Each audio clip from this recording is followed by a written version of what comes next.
everybody. What's going on? You beautiful people in the place to be.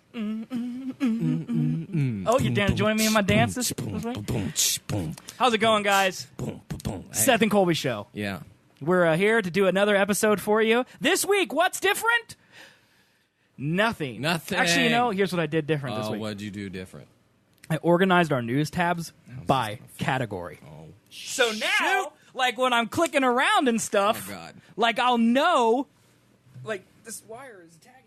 Oh, I rolled over with my interesting. chair. God, how'd this happen? I have a fancy hat on today. Better. It's really good. Yeah, in case, it's men at work. It's definitely not In plastic. case something falls on his head, no, it's made of vibranium. It's a hard hat. It's hard. It's a hard hat for I am a hard head. Mario Wario person. I don't know who's this is. I should probably record Is the this video. Pokemon or Wario or Mario or what? It's Mario. It's Yeah. from, what's the name of that thing? Where he builds? WarioWare? Yeah, WarioWare. That's the name of it. That's it? Yeah. Is it? No. Yeah, I don't think so. God, what? It's on my wall. Mario Maker. Ah! Yes, me and Mario right there. There Yep. he is. Oh, you Super can't Mario see it. Maker. This is him, but he's Yeah, very blurry. he's blurry, but Yeah. you can see. But that's me. If you went back there and stood with your face next to his face, you'd look exactly the same. Both Italians, yep. both with blurry mustaches. The real facial hair going here, Yeah, guys. man, it was Yeah. I mean, you can't really see his facial hair.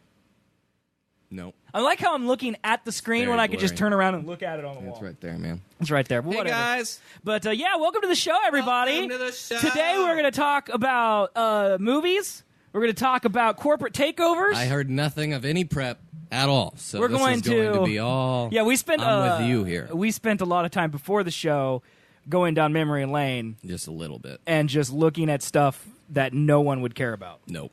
And- Only us. In fact, we barely cared about it. Yeah. There was a lot of randomness. Yes. For sure. Yes. Mhm. And we've also going to talk about killer robots. Okay? Cool. Elon Musk, all right, in the course of our show, has gone from a guy who was like giving a speech to governors, warning about AI, to a guy who's insulting other billionaires about the dangers of AI, to a guy who is actively trying to stop AI, to a guy who is now on the board to shut down killer robots. And that's not a joke. And that's happened in what, 15 episodes? This is Yeah. our 15th episode? Yeah. So we're going to talk about that. Gonna make our shirt more relevant. Yep. Oh, yeah, new shirts, guys. I made shirts. Shirt. Despite you. One shirt. And despite him. Well, I guess you did technically make two, but one of them I haven't put up yet, so. It's the best one. I don't want to, do all of them at once, and Yeah. ruin Put it up this week. I'm gonna wear one for the next show. All right. That's what I'm gonna do. Dude, What? the best part about Cameron having to pay for all this Yeah. is that every time you order something, He has to pay He for has to the pay pimple. for it right up front. Perfect. I was just gonna make one because I have the capability of doing that. No. No, now I'm gonna make. You got to pay for it. charge his card. But that means I have to pay for it. That's true. But I could give you the code to make it your price, all right? Uh-huh. And then he just has to pay for it, and then Stripe will deposit a little less than what. So you actually, those fees, you man. both pay for it. Like he Oh, has to pay God. like $2 He for you to get a loses shirt. money because I get a shirt. Perfect. I feel like you Cameron, should. I'm gonna do that forever. I And feel then like just- you should because if you don't support our drain show, your who wallet. will? I don't think that's how it works because he just gets $15. So No, man. So if the shirt costs, I No, think you're they're right. $19.99 Yep, you're right. on the store. I think I they could cost like $16. Slowly drive him to bankruptcy. Very slowly. Yeah, it you would go take bankrupt years. way faster. Me, yes. Because you're spending I'm paying thousands full of price. percent more. Yeah, to make him bankrupt. terrible plan. If you were a billionaire, though. Like, that would be the most messed up way to bankrupt somebody. Yeah, just troll like 'em. place like 100 shirt order. I bankrupted somebody based off the 2.5% transaction fees. Well, I mean, seriously, though, if he has $200 in his checking account and you placed a $2,000 order, that'd be it. Yep, he's done. Can't pay for that. And you could be under, like, Bert Picklesmith, and Bert he wouldn't know it was you, man. Be like, some Bert guy named Bert Picklesmith, Picklesmith. bought $2,000 worth of duo shirts. And I'd be like, God. sweet, dude, Yeah. we're rich, yeah. And he'd be over there sobbing with his child on the way. Just to be like, I can't afford Huggies. You know? But he so would great. get, yeah. We should do it. Oh, I agree totally. Regardless, we should just hack his bank account and steal his just everything. I think I have all of his information. Let's just log in, take all his money, and leave. That I Cameron? can definitely do. Yep, you're gone, buddy. Enjoy Enjoy that baby with no money, man. I like how You're gonna ruin your life. I like how it went from you needing a shirt you were going to make yourself outside of the You brought system, it here. and then we were going to make Cameron pay $2 for the LOLs, and now we've stolen his identity and bankrupted him as he's becoming a father in 4 months. We're fantastic people. We are. Very good friends. And the only way for this to be prevented from happening is for you, listeners, to buy the shirts. They're cool shirts. I mean, they are cool. And I agree. They would make people laugh. And there's new ones and there's old ones, and they're both cool. Yeah. So just like, get the logo or get a terrible drawing of Elon Musk and and there's also I mean, there's Mark a logo. There's one that's got like cool lines on it. Yeah. There's also a mug with our logo on merch. it. It's cool. There's also an amazing poster that's expensive but would look so good. You can just buy house. the poster though. The poster and looks not that so expensive. good. Yeah, If I you think got it's a like frame, $30. The reason why it's expensive, you could buy a 24 by 36 poster of us, framed. How much is it? For $120. But how much is the Or non-framed? you can just get the poster and buy a cheap ass frame for $30. Why, dude? We're selling this. Buy the framed one. You could do that and it would help us out, but I need to I'm add just more. saying Oh, no yeah. one's gonna pay $20. $120 It's $50 for the small one. frame poster. It's just not that much, dude. Look at this. 12 by 18, $50 framed. 24 by 36, $120. Yeah, get a movie poster with us copying a movie poster and Yeah, the actual more than you would to get actual the poster actual itself. poster. Look at this poster right here. The actual poster itself is only $30. yes, and then you could frame it. Right. Or use fucking clips like that. Yeah, like little binder clips. Yeah, and man. then, and then They tack those hang it clips on to the your wall. There you go. There's no way that'll actually work. Super easy. But this poster's sweet, so It's so good, man. it is an awesome poster. They're cool stuff. Dude, I Just agree. buy stuff. I agree. All right, well, SethandColby.com. that's right. Should we start the show so We we can should. promote again? And plug our stuff. That we just finished plugging? Plug it, man. Hey, guys, thanks for hanging out today. Plug it in. We're live on twitch.tv/SethandColby. Plug it in. Watch us every Sunday. Watch it. It's a lot of fun. It is. Now we're going to start our minute and 30-second long intro, which is also fun to watch. And it's fun to listen to. It's a lot of funness, man. Here it comes. BRB, guys. Who are Seth and Colby? So-called podcast gods who blazed the trail for talk radio on the internet. What a ridiculous name.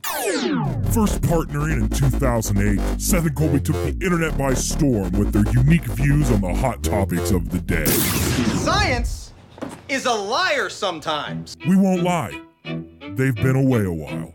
A lot of things may have changed. 45th President of the United States of America, Donald J. Trump.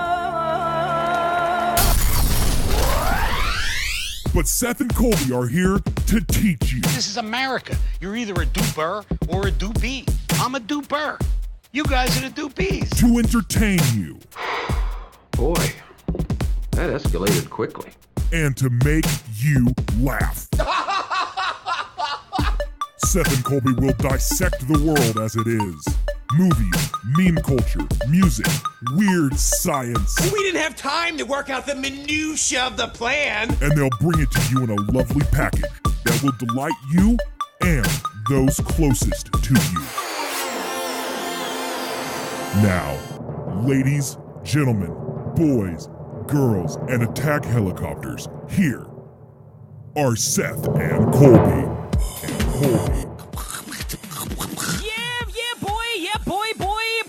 What's up? It's Seth and Colby Show. I'm Seth, he's Colby. We talk about Colby. stuff and things every Sunday with a new episode live at twitch.tv/Seth and Colby and on iTunes, Google Play, Stitcher. You can subscribe to the audio podcast right there. But where you want to go is SethandColby.com. We got shirts, we got posters, we got mugs, we got hip-hop horn.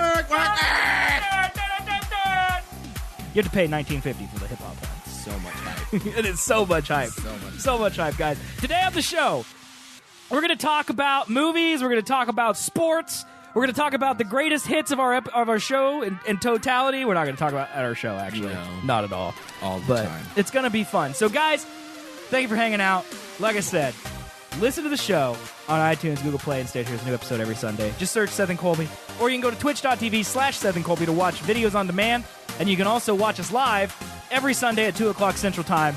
We do this show live into your earlobes and your eye sockets because it's video on Twitch. Both. And the best Both part, sensory the best part about watching us on Twitch is that if you donate a sum of cash to our show while we're on the air, a very, very loud foghorn goes off. Just in the middle of whatever we're talking. The intro right now, it would ruin the intro. Control the show. And you control the show with your monetary donation, and we will read your message, and your foghorn will stop the show in its tracks. So if you want to donate some money on Twitch, that'd be the way to do it right during the show. Troll us and ruin our episode and ruin our flow. Do it. It would be great. And guys, thanks for watching. And also subscribe to us on YouTube as well. That's where you can catch clips from the show and every new episode. The full episode's up there as well. Every Sunday we put them up. Actually Monday mornings, but whatever. You know. You get what we mean, guys. And now, let's get on with the show with our patented fade out. Fade out. That was well done. Wicka, wicka, wicka, wow, wow. Wicked whip. All right, well, we faded out, and now we actually have to entertain. We're in the show now, man. All right, dude, where do you want to start? Here are the categories. All right. Okay? We got rich musicians doing nice things for people. Nope. We've got one political story. Yep. Okay? We've got two sports stories, both very quick, I would say. We've got two Netflix-related stories. Okay. And then we've got 2, 3, looks like 4 movie-related stories, including 2 about Star Wars. And then we've got one about corporations ruining America. Okay. And then we've got 3 or 4 about Elon Musk. We got 3 about Elon Musk being crazy about AI again because he's obsessed. And then we've got a 4th one about universal income. Okay. So, where do you want to start, man? God, I don't even know. We got rich people, politics, sports, and movies, and then Netflix. Those are your topics to choose from today. Which ones do we not typically? We typically start out with movies. Let's go politics right off the bat. All right, man. Let's alienate everybody right off the thing. Okay. Everybody, let's get. I don't really. You're the politic man. Judgment. You're the politic. Judgment man. time. More than me. Okay. Yes. I just thought this was a big deal. We don't really talk about all the people who get fired during the Trump administration. Because there's been 50. Because there's so many. Yeah. But this one I thought was pretty big. Steve Bannon. Yes. Bannondorf. Yes. Getting out. I'm going to trademark that. Steve Bannondorf. Out as the White House chief strategist. Yes. In the Trump administration. Yes. So, like, he was essentially the bigwig, right? Like, he's the... I mean, he's not Dick Cheney. Everyone thought that he was the right? string puller at the beginning of Trump's presidency, for sure. Because he was on every single cover being like, is this the true president? Right. And I think all that was kind of just to piss Trump off. Could be. The media was just like, he hates us. We're gonna mess with him. But, my favorite Steve Bannon moment is the time where... the inaugural address? Some guy... just toured the White House, some hipster, in like a southern, a polo, and all that, And he took a picture with Steve Bannon, like arm around, they're just smiling. And then in front of Steve Bannon's whiteboard that just said master plan at the top and just had a bunch of bullet points of things he wanted to accomplish. And you could just zoom in and read it. Yep, that's real good. That's real good. I'm sure it was all Jared Kushner's list of to-dos because that's everything. Probably, man. Fix the Middle East. And I was like, it was literally stuff like that. Like, make economy better. Make the race relations better. Like, but yeah, man. Really easy to do. Just knock that shit off in a day. But. So he was they say former publisher of Breitbart here, but he's already back at Breitbart. So he never really left Breitbart. Of course he didn't. I don't believe. But, he was Trump's chief strategist. I heard the reason they left was he chose to leave. It says, President Donald Trump has decided that Steve Bannon will be out as White House chief strategist. The decision on the controversial Bannon comes after Trump drew ire for comments following the white supremacist rally at Charlottesville, Virginia. Bannon was a former publisher of Breitbart and once said the publication was the platform for the alt-right. Of course, alt-right now I think is synonymous with Nazi, right? No, the alt-right and alt-left are just like... genres of my kind of music, metal music. They're just all over the place. Any band can be any one of them. It's just like there's so many different subcategories of hardcore music. Is there like... It's the same with this. So this alt-right, alt-left and then liberal and conservative, right? Is there like a genre, so to speak, that isn't hated by some other genre? Like, because if I'm a liberal, conservatives hate me, right? And if I'm a conservative, liberals hate me. Yep. And if I'm alt-left, most people hate me. Yep. And then if I'm alt-right, most people hate me. Is there like a middle ground? And then all those hated groups hate the people in the middle that just are apathetic and don't do anything. Kind of take things by event rather than I'm on this side because of the party I represent. It's like, so the people who have picked a side are mad at the people who haven't picked a side. Right. Because they haven't picked a side. So much anger, man. There's so much anger and hate. What are we going to do about it? We do this show. That's what we do. That's how we fix it. We try to help. But no, I heard that Mr. Bannonbart, or whatever. Bannondorf, was, he put in his letter of resignation on the 7th of August, before all the Charlottesville thing happened. Okay. And they didn't want to announce it because of the Charlottesville thing. And they would be like, it's down. And so they waited a week. Shut up. I'm literally clicking pause. Prepared to win and nothing's happening. To get everything they need to make. Solved it. There is a mute button, everyone. Yeah, but I want to win against the Crayola commercial, man. The Flash or whatever. All I want. That shit is. God, I hate. Yeah, so that's what I read, and then I also heard that he had made a couple, like, not anti-Trump, but against Trump's side comments to the media or outlets. I mean, do you think he was another mooch situation? He wanted to be in the Trump spotlight. He had a call with a reporter that he said that he may not have known that it was on the record or not. I got you. And then he was talking crap about how but Trump he needs to owns stop with like this bullshit. He and essentially focus on owns the a things that he talked newspaper. to his base about. Like, don't you think he would know if it was on the record or off the record? Yeah, I mean, his newspaper kind of makes. He stuff wanted up, it on the record, right, I'm sure, and he wanted out. I'm like, you think he wanted out? Bannon is abandoning ship. Yeah, that can't be good, right? That's not good. Well, that's why I was most surprised, because he's like, to me, he was like Trump's right-hand man. Like, they were besties. Yeah. So, like, the fact that he's leaving now leaves Trump all alone and scared in the Oval Office, who his right? friends are now, man. I don't know what's going on. And, you know, like, the second about that Charlottesville thing, he came out with the many sides comment, and 2 days later he was like, I condemn Nazis, white supremacists, shit like that. Then a day later, he was having a press conference about infrastructure for the United and then States. He just gives it out. And then he just starts going off script about, there's violence on many sides here, guys. The white people that were there screaming death to Jews and save the white race and all that. Some of them were good people. And I'm just like, you can't see Nazi flags and KKK flags and torches and people screaming Nazi blood and glory or whatever the shit. You can't see that and then as a good person be like, you know what? They're just trying to feed their families. Some of them here agree with my point. I'm not racist. I don't want all this white crap, but I'm a nationalist. Here's how I look at it. No, you leave that group. So one of my favorite jokes is to be like, well, Hitler built good roads. And the reason that that's a joke is because there's nothing good about Hitler. Right. Period. No. That's why it's funny, because you're like, haha, he built good roads. You're making something like he did something good when really he's the worst person available. It's like, oh, Satan's beautiful, though. It's that type of idea. And the fact that the president came out and literally made my joke, but as not a joke, that's not good, man. And now Steve Bannon's leaving. Dude, I'm telling you, it's a sign of well, because to me, like, I honestly believe what Trump does is calculated idiocy.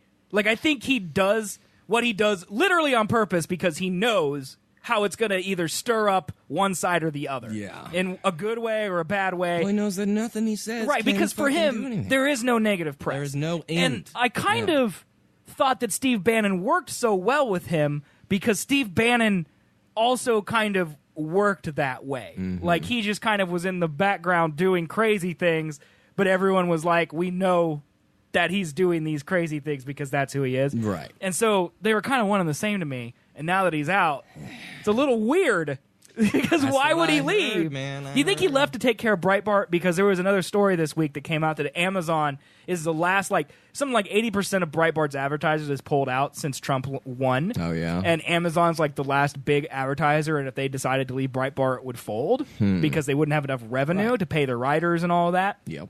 And so do you think he went back maybe to distance himself enough from Trump that the advertisers leave?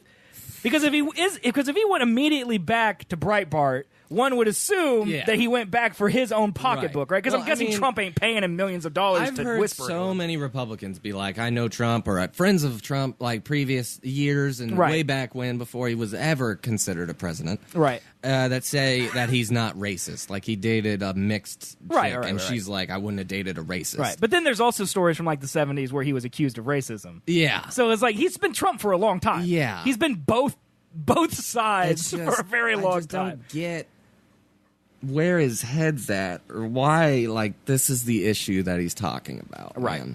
And I want to point out to the listening audience, we have no idea how to fix any of this. No. And we're not even gonna try. We just want to give our thoughts. Get Trump the fuck out of the White House. That's Colby's proposal. I don't think it matters. I don't give a shit if Mr. Pence comes in as president.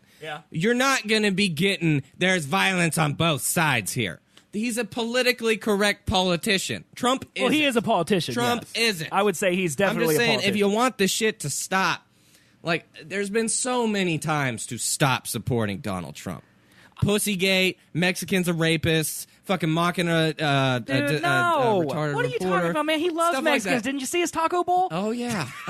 No, there's been plenty of times to just distance yourself from the dude, but all Republicans are like, he's not racist. He's not racist. I know him. He's not racist. You guys are saying he's racist. He's not. Then this week happens, and then for a chance for him to prove he is not a white supremacist by condemning that group that he's not a part of, which technically he did. But then he also didn't. He condemned violence. That's what he did. He didn't Way to take a stand, man. Hate. He did not condemn this the just hate. in. I'm against violence. Yeah. That's just, yeah. I just, And then he could say all the bullshit shit he wants. It's kind of fucking obvious. I'm kind of from his tone and his free-balling speeches. Like he feels a certain way.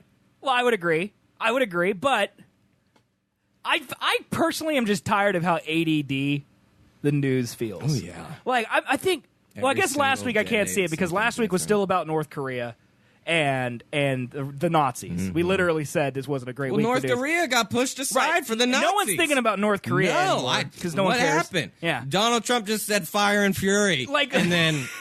the scary thing Kim about North Korea is that was North Korea this time every year gets really boisterous because it's some big Independence Day festival type of thing for them, and so that's when they turn up the burners on their propaganda. Mm-hmm. And then Trump did his own propaganda, which is just LOL.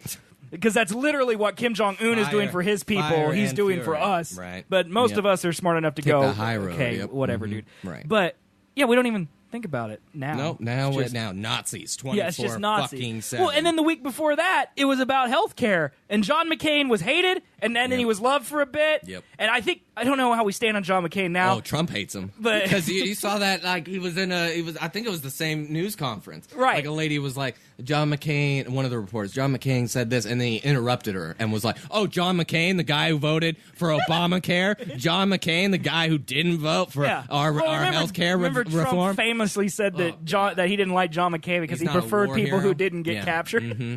Yeah. See? Plenty of times to disavow this fucking dude. And you're just like, it's just him. It's just him. And I'm telling you, he's in the White House because of memes. Yes. There's no doubt he's in the White House because of memes. He's great for the memes. And the internet, the memes run the world right now. But it shouldn't. Well, I agree. It can run the internet. Could you imagine if newspapers printed memes? Because that's literally how we're living. It's getting there. Some of the headlines we've seen are so memey. They're memes. Well, it's all clickbait. Oh, yeah, because a lot of the printed articles start online ridiculous first. Shit that he said. Almost you wouldn't believe it. Right. You wouldn't believe it, but it's real.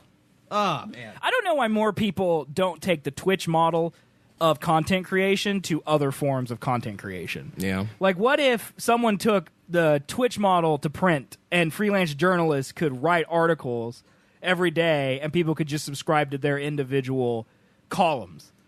They do that in that Medium. It's kind of Medium in it. Does Medium allow you to make money? No. Because what I'm suggesting is you get rid of advertisers, right. because advertisers is the reason that clickbait exists. Mm-hmm. Because they need views, they don't need real news. That's not a bad idea. They need.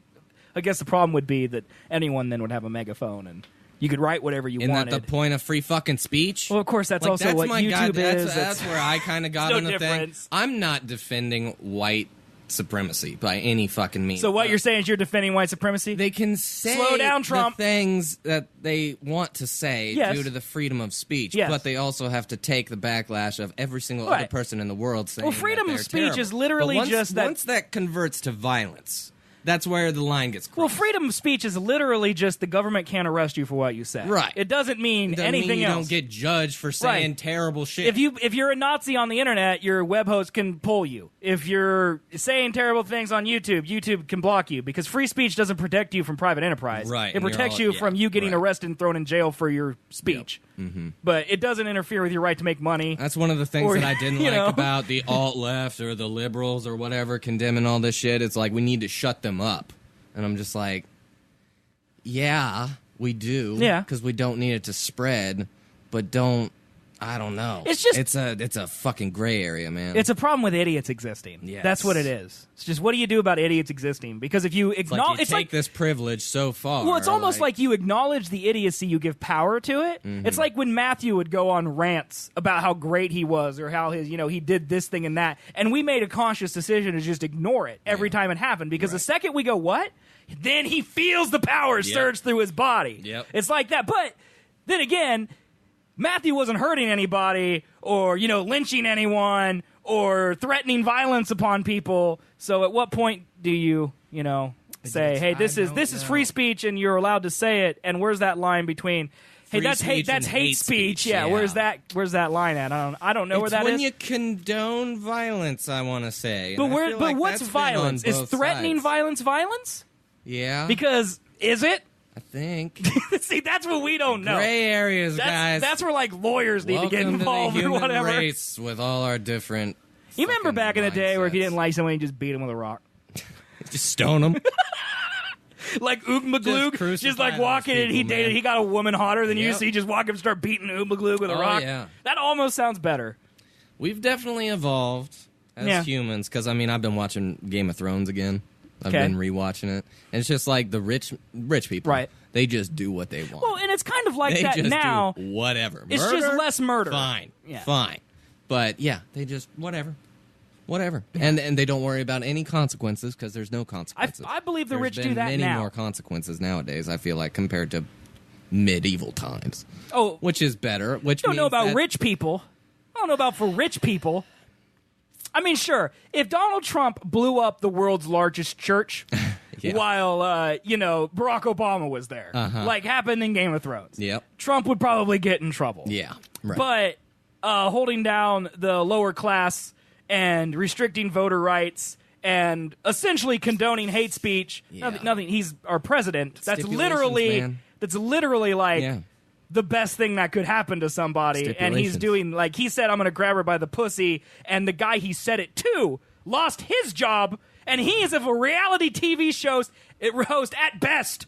At best, he's a reality TV show host, and he's dead. Do you know where Billy Bush is? He's dead. No one knows where Billy Bush is. You know where Donald Trump is? The man who said it? Yeah, he's in the White House right now. Yeah. So the rich are okay. Yeah, the double negatives kind of right. It's you can't have one. Like if I went into an office at a day job and said, "Yo, Natalie, she's got a great rack," and I would have grabbed her by the pussy, that would be my last day there. Yep. If I said it to the owner of the company, he could probably say it about Natalie, and he'd probably be okay. That's the way the world works, and that's a little Game of Thrones-ish. That is. It's a little Game of Thrones-ish. Thrones-ish. Yes. So instead of putting stipulations in place and laws that control society, back in the day, you just used to die. I don't know if that's more like humane. I don't. Well, I wasn't making a point with my stone oogmagloon thing, but that's kind of what I was alluding to. Like, it's, you know what? It's more. More simple because I don't condone stoning Oogmagloog because his wife is hotter than yours. Oogmagloog. Who is this Oogmagloog? He's a caveman. All right, his name's Oogmagloog, and he's a caveman. And don't disrespect him. He's dead. He got stoned to death because his wife was hotter than yours. Perfect. And I'm not condoning stoning people. I'm saying it's a simpler time. And as we've evolved, the rich have gotten better at being rich. And the poor has gotten worse at being poor. Yep. But again, we have no solutions. We're just talking about life as it is. Rebellions and things like that. We're inciting riots here at the Seth and Colby Show. No, I'm not inciting a riot. Violence! I don't want to be in a riot. The hypocrisy of it all. I mean, you can do like an internet riot where you go on comments and just riot in your comments. Everybody just, tweet Trump. That won't work. He loves that. He'd love it if people tweet him. You don't think he loves being trolled? Tiny hands. You know he loves it. Tiny hands. It might bother him deep inside about his tiny hands, but at least he's like, people notice me. Yeah, he's like, at least I'm getting drunk. Right, it's like when I'm on Twitch. Like, I'm a growing Twitch streamer. Trolls jump in every once in a while. And they make fun of how fat I am. Okay, it hurts deep down inside, but I take that and I ball it up into rage. I push it deep down where it belongs, and then I'm happy someone watched. Because you know what that shows to Twitch? Concurrent viewers. And that's really what I care about. Right. I mean, like, I'm waiting for someone to troll us in here. I hope someone trolls us. That'd be great. That's what I want. I would cry. Especially if there's money involved. I can't take the trolls. I could take the trolls. I can't. I actually wish that there were better trolls, to be honest with you. Better trolls? Yeah. There's a lot of bad trolls. Well, yeah. Like people Every who troll's got to start somewhere. I guess, man. I just wish I wasn't a troll trainer. Yeah. I wish that there was I wish I would jump into my own my own chat and troll me. Yeah. Just cut right to the quick. Dude, best bit ever. What? Just create a separate Twitch account, log on to it. Like Junk Food Junkie 420? Yeah, and then just go for it. Yeah, that'd be great. That's one of our favorite. That's our best fan. That's our all-time fan. Yeah, Junk Food Junkie 420. Yeah. Man, I hope he follows us one day. He does. That'd be my favorite. He followed us Did he? already. He did. Oh my God! What a coincidence! Oh wow! He just did. Just now. That totally real account.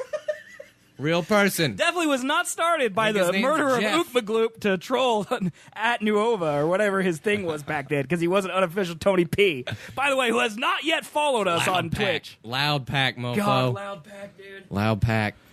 All right, well, should we stop talking about politics? Yeah. Did we accomplish anything? Nope. Just like all of politics. Yeah. Doesn't accomplish shit. We could be great politicians because we could say nothing for a long time. Like, you know how great a filibuster that I did would be? It would be so great. Dude, my filibuster would be amazing. You once gave me a presentation about Destiny, trying to get me into the game, and it only made me hate my life more about Destiny. Dude, I would love to give that to Congress. You could definitely filibuster for days. Dude, I could just explain the entire backstory of Destiny to Mitch McConnell. Random anything. Sir, I have my time. This is my time. I'm going to tell you about the lineage of Commander Zavala as it was revealed. That's what I'd want, dude. They are enemies, and we need to force the U.S. government to take care of this problem in space. Does a filibuster, would it count if you just got in front of Congress and just yelled Pickle Rick Pickle Rick! Like for 8 straight hours? And then did like some karate like Pickle Rick does? No. I know that does it have to be coherent? Definitely, or the Democrats did it for what? What was it? Was it something last year or was it something this year? I thought it was something this year. Who knows? I want to say it was the healthcare plan. I don't think it was, but they did it once, and yeah, it was like for 15 hours straight. And I don't think they were talking about shit. Wouldn't it be great though? So I had a big sandwich today for lunch, and it's not really setting well with my stomach. 3 a.m. You just turn it on. 15 hours might need to turn down to 2. Cory Booker, Pickle Rick, Pickle Rick, Pickle Rick. Did you guys see that Rick and Morty episode, Pickle Rick? Man, that shit was so hype. Saw the animation for it like a year before it came out. I've been waiting for it for so long. Pickle Rick. Good God. Chris Christie, he destroyed a bridge and built Pickle Rick. Yep. All right, well, what should we talk about now? Something not politics. All right, okay, you want to do movies? You want to do, do you know about what happened in the Star Wars universe? Nope. You don't know? No. Oh, man. I'm not a news person. I'm about to shatter your entire world, aren't I? Oh, yes, I saw this. Well, that was way anticlimactic. Okay, Obi-Wan Kenobi actually going to happen, it sounds like. A standalone Obi-Wan Kenobi film is set to join the ever-expanding Star Wars universe. According to The Hollywood Reporter, this project is a very early stage but has already attracted the Oscar-nominated filmmaker Stephen Daldry, who is in negotiations to direct. And then Stephen Daldry has done Billy Elliot, The Hours. He says he's at the earliest stages with no script, but Daldry would oversee the development and writing of the movie. Shit, man. Obi-Wan Kenobi is get Ewan McGregor back. Oh, of course, right? Obi-Wan Kenobi standalone is over several projects being developed by Lucasfilm and Disney that fall outside the trilogies, telling the saga of the Skywalker family. As Han Solo movie is now in the final stages of shooting, Under new director Ron Howard, Lucasfilm was also considering pick center on Yoda and bounty hunter Boba Fett, among other characters. In the original Star Wars trilogy, I love reading this for people who don't know what Star Wars is. In the original Star Wars trilogy, Kenobi is a desert-dwelling and war-weary hermit who later proves to be a wise and powerful warrior. Brandishing a lightsaber, he is briefly a mentor to young Luke Skywalker before being cut down by Darth Vader, his former pupil. I mean, that's exactly what happened. You were my brother, Anakin! I loved you! I loved you! But, so what do you have to say about that, man? I hate you! I hate you! Don't try it. I have the high ground. If, no matter what, Look at that big I heard a reviewer talking about it. That's how I heard about it. But okay. I want it to be like Logan. Okay. I want it to be a really small When do you want it story. to take place? Yeah, I want it on Tatooine when he's like just fucking living. Okay. Protecting So Luke between when A New Luke's Hope growing and Revenge up. of the Sith? Yeah. Okay. What else the fuck would it be? After he I comes don't know. back as a Force Ghost, his life as a Force Ghost, hey, you still have to piss when you're a Force Ghost. I didn't know if you knew that. What? You still have to go to the bathroom when you're a Force Ghost. I don't want that story. Where did you learn this information? That was all made up. Oh, okay. I'm saying there's no intrigue to being a Force Ghost. So, like, back in my teens, okay, like, probably between 13 and 16, I would say. Where did you hear this? Young, all right? I used to read Star Wars books, because I used to be really into Star Wars. Right. All right? Now I hate it, as you know, but generally I was into Star Wars a ton. And I used to read these young adult novels about Qui-Gon and Obi-Wan Kenobi, as Obi-Wan Kenobi was an apprentice. Right. All right, and it's their adventures together. Oh. And it like filled in the backstory before Phantom Menace and like how he built his first lightsaber and all that stuff before Anakin ever came along. That'd be cool. I loved those books. Yeah. I can't tell you one thing I remember about those books. I can't even remember what they were called. Right. But I loved them, and they were really good. And so older me remembers younger me's joy, and I might be okay with like young Obi-Wan. And in my opinion, that would be the only time it would be acceptable to not use Ewan McGregor. Right. But Liam Neeson would then have to come in. He would. If you don't bring in Liam Neeson or Ewan McGregor, this is a dumb movie. How you would CGI Liam back to fucking Who cares? young. I hope they don't do that. Exactly, don't. Just make him old. Just make him look. Say, say, I'm 25 and he's obviously 70. The man's in great shape. I don't think have he's you really seen changed. Taken? I don't think he's really changed at all from fucking episode 1. How? So. No, first of all, he's British, and they don't age. They just get fatter, if anything. Scottish. Well, that's even more manly. Isn't it? I think he's Scottish. I think he might be Irish. One of the two. I'm just throwing it out there because I don't know. One of the damn two. Northern Ireland, look at Yeah. me. Liam Neeson rules. Let's see here, man. I don't know. He's 65. Oh, he's younger than I thought. Yeah. Oh, he's younger Dude, than I thought. just dye his hair to be brown. He looks the fucking same. Maybe some CGI cleanup. I don't know which I would rather more see. I think I would rather see Qui-Gon. Oh, I would definitely. I think the reason people are so excited about Obi-Wan is because Ewan McGregor was easily the best thing about the prequels. Right. He looks like Alec Guinness when he was younger. So Yep. people, especially when he's got like the beard and stuff on, Mm-hmm. he is Obi-Wan to a lot of people. He also was kind of the only person, maybe besides Liam Neeson, and he was only in one movie, that escaped kind of the terrible dialogue hole that George Lucas put everyone in. Like Natalie Portman didn't escape, Samuel L. Jackson didn't escape. It was all those good actors were I think ruined. it's the English language. You can't, or the English accent. I agree with you. I think It might that's be just that. it. But people love him as Obi-Wan. So I think that's why people like it. Right. And that's why they want another Obi-Wan movie, less because they want to see Obi-Wan, but more because they want Ewan McGregor to come back. Right. And I don't know. I don't know And which one I would rather want to see. Old, because I think I read like somewhere that Ewan McGregor's pretty damn close in age to Alec McGuinness when he recorded Star Wars now. I think he is. And it's just like, what? Yeah, it's crazy, dude. The timing right now for it would be perfect. And Agreed. I think that would be the only reason why it should ever be done, unless it's a origin story. Because But you that know- would be out of nowhere. Now would that be a little sketchy, right? an origin story? Well, like the new owners of Lucasfilm, they're like, okay, so people really love the originals. People hate the prequels. So what are we going to do now that we could do anything? Would we rather try and make an old one and kind of live in those people's minds, or would we rather go for the prequels? I And do feel like think it might be Disney the is old- trying to rid the prequels as much as they can. Like, what do they call it? There's a word, retcon. like retroactively change the canon. I think is what retcon is what I think that's a word. And so they go back and they kind of change things so people like, but they can't get rid of a lot of things. Like midi-chlorians is always going to be a thing. You're just going to have to deal with it. Always going to be a thing, man. It's going to have to be a thing. But yeah, I don't know, man. I mean, no matter what, I think as long as Disney knows that the only reason people want this movie is for Ewan McGregor. Yeah. But now that you've mentioned it being like Logan, I honestly can't think of another scenario that would be better than that. Right. It's got to be what the dude I watched said. He doesn't want it to be big scale. Oh, he doesn't even want stole this idea? Well, yeah, a little bit. Why don't you just claim it No, as he your didn't own, say man? Logan. I said Logan. Okay. Fuck you. I'm not just stealing other YouTubers' That's what it shit. sounded like, man. Why don't you just quote other YouTubers for the story that you claimed to not heard until I read the headline? PewDiePie's newest video. Let's just fucking do this shit. No. Yeah, I want it to be, because Logan's my best example for something that's really small scale. Well, that's what I want. Really well done. Well, and I just can't imagine Disney doing that. Like, it's going to have a large epic scale to it. It doesn't need it, though. But I think that they would do it.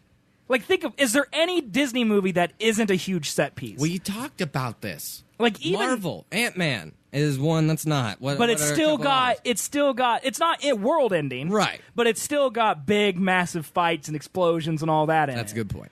Although Ant-Man's but then again, with a Thomas that would the Tank be the Engine only way train. to sell Ant-Man, because it's a tiny-ass dude. You wouldn't think that you wouldn't think he would be able to fight, but he can fight, and you need to see how, so they need to show that. But we know Ewan McGregor has fought fucking Darth Maul, cut that bitch in half. Yeah. Fucking took one for the team with Darth Vader. He's shish kebabbed Anakin. Yeah. He did cut that dude's shit up. Yeah.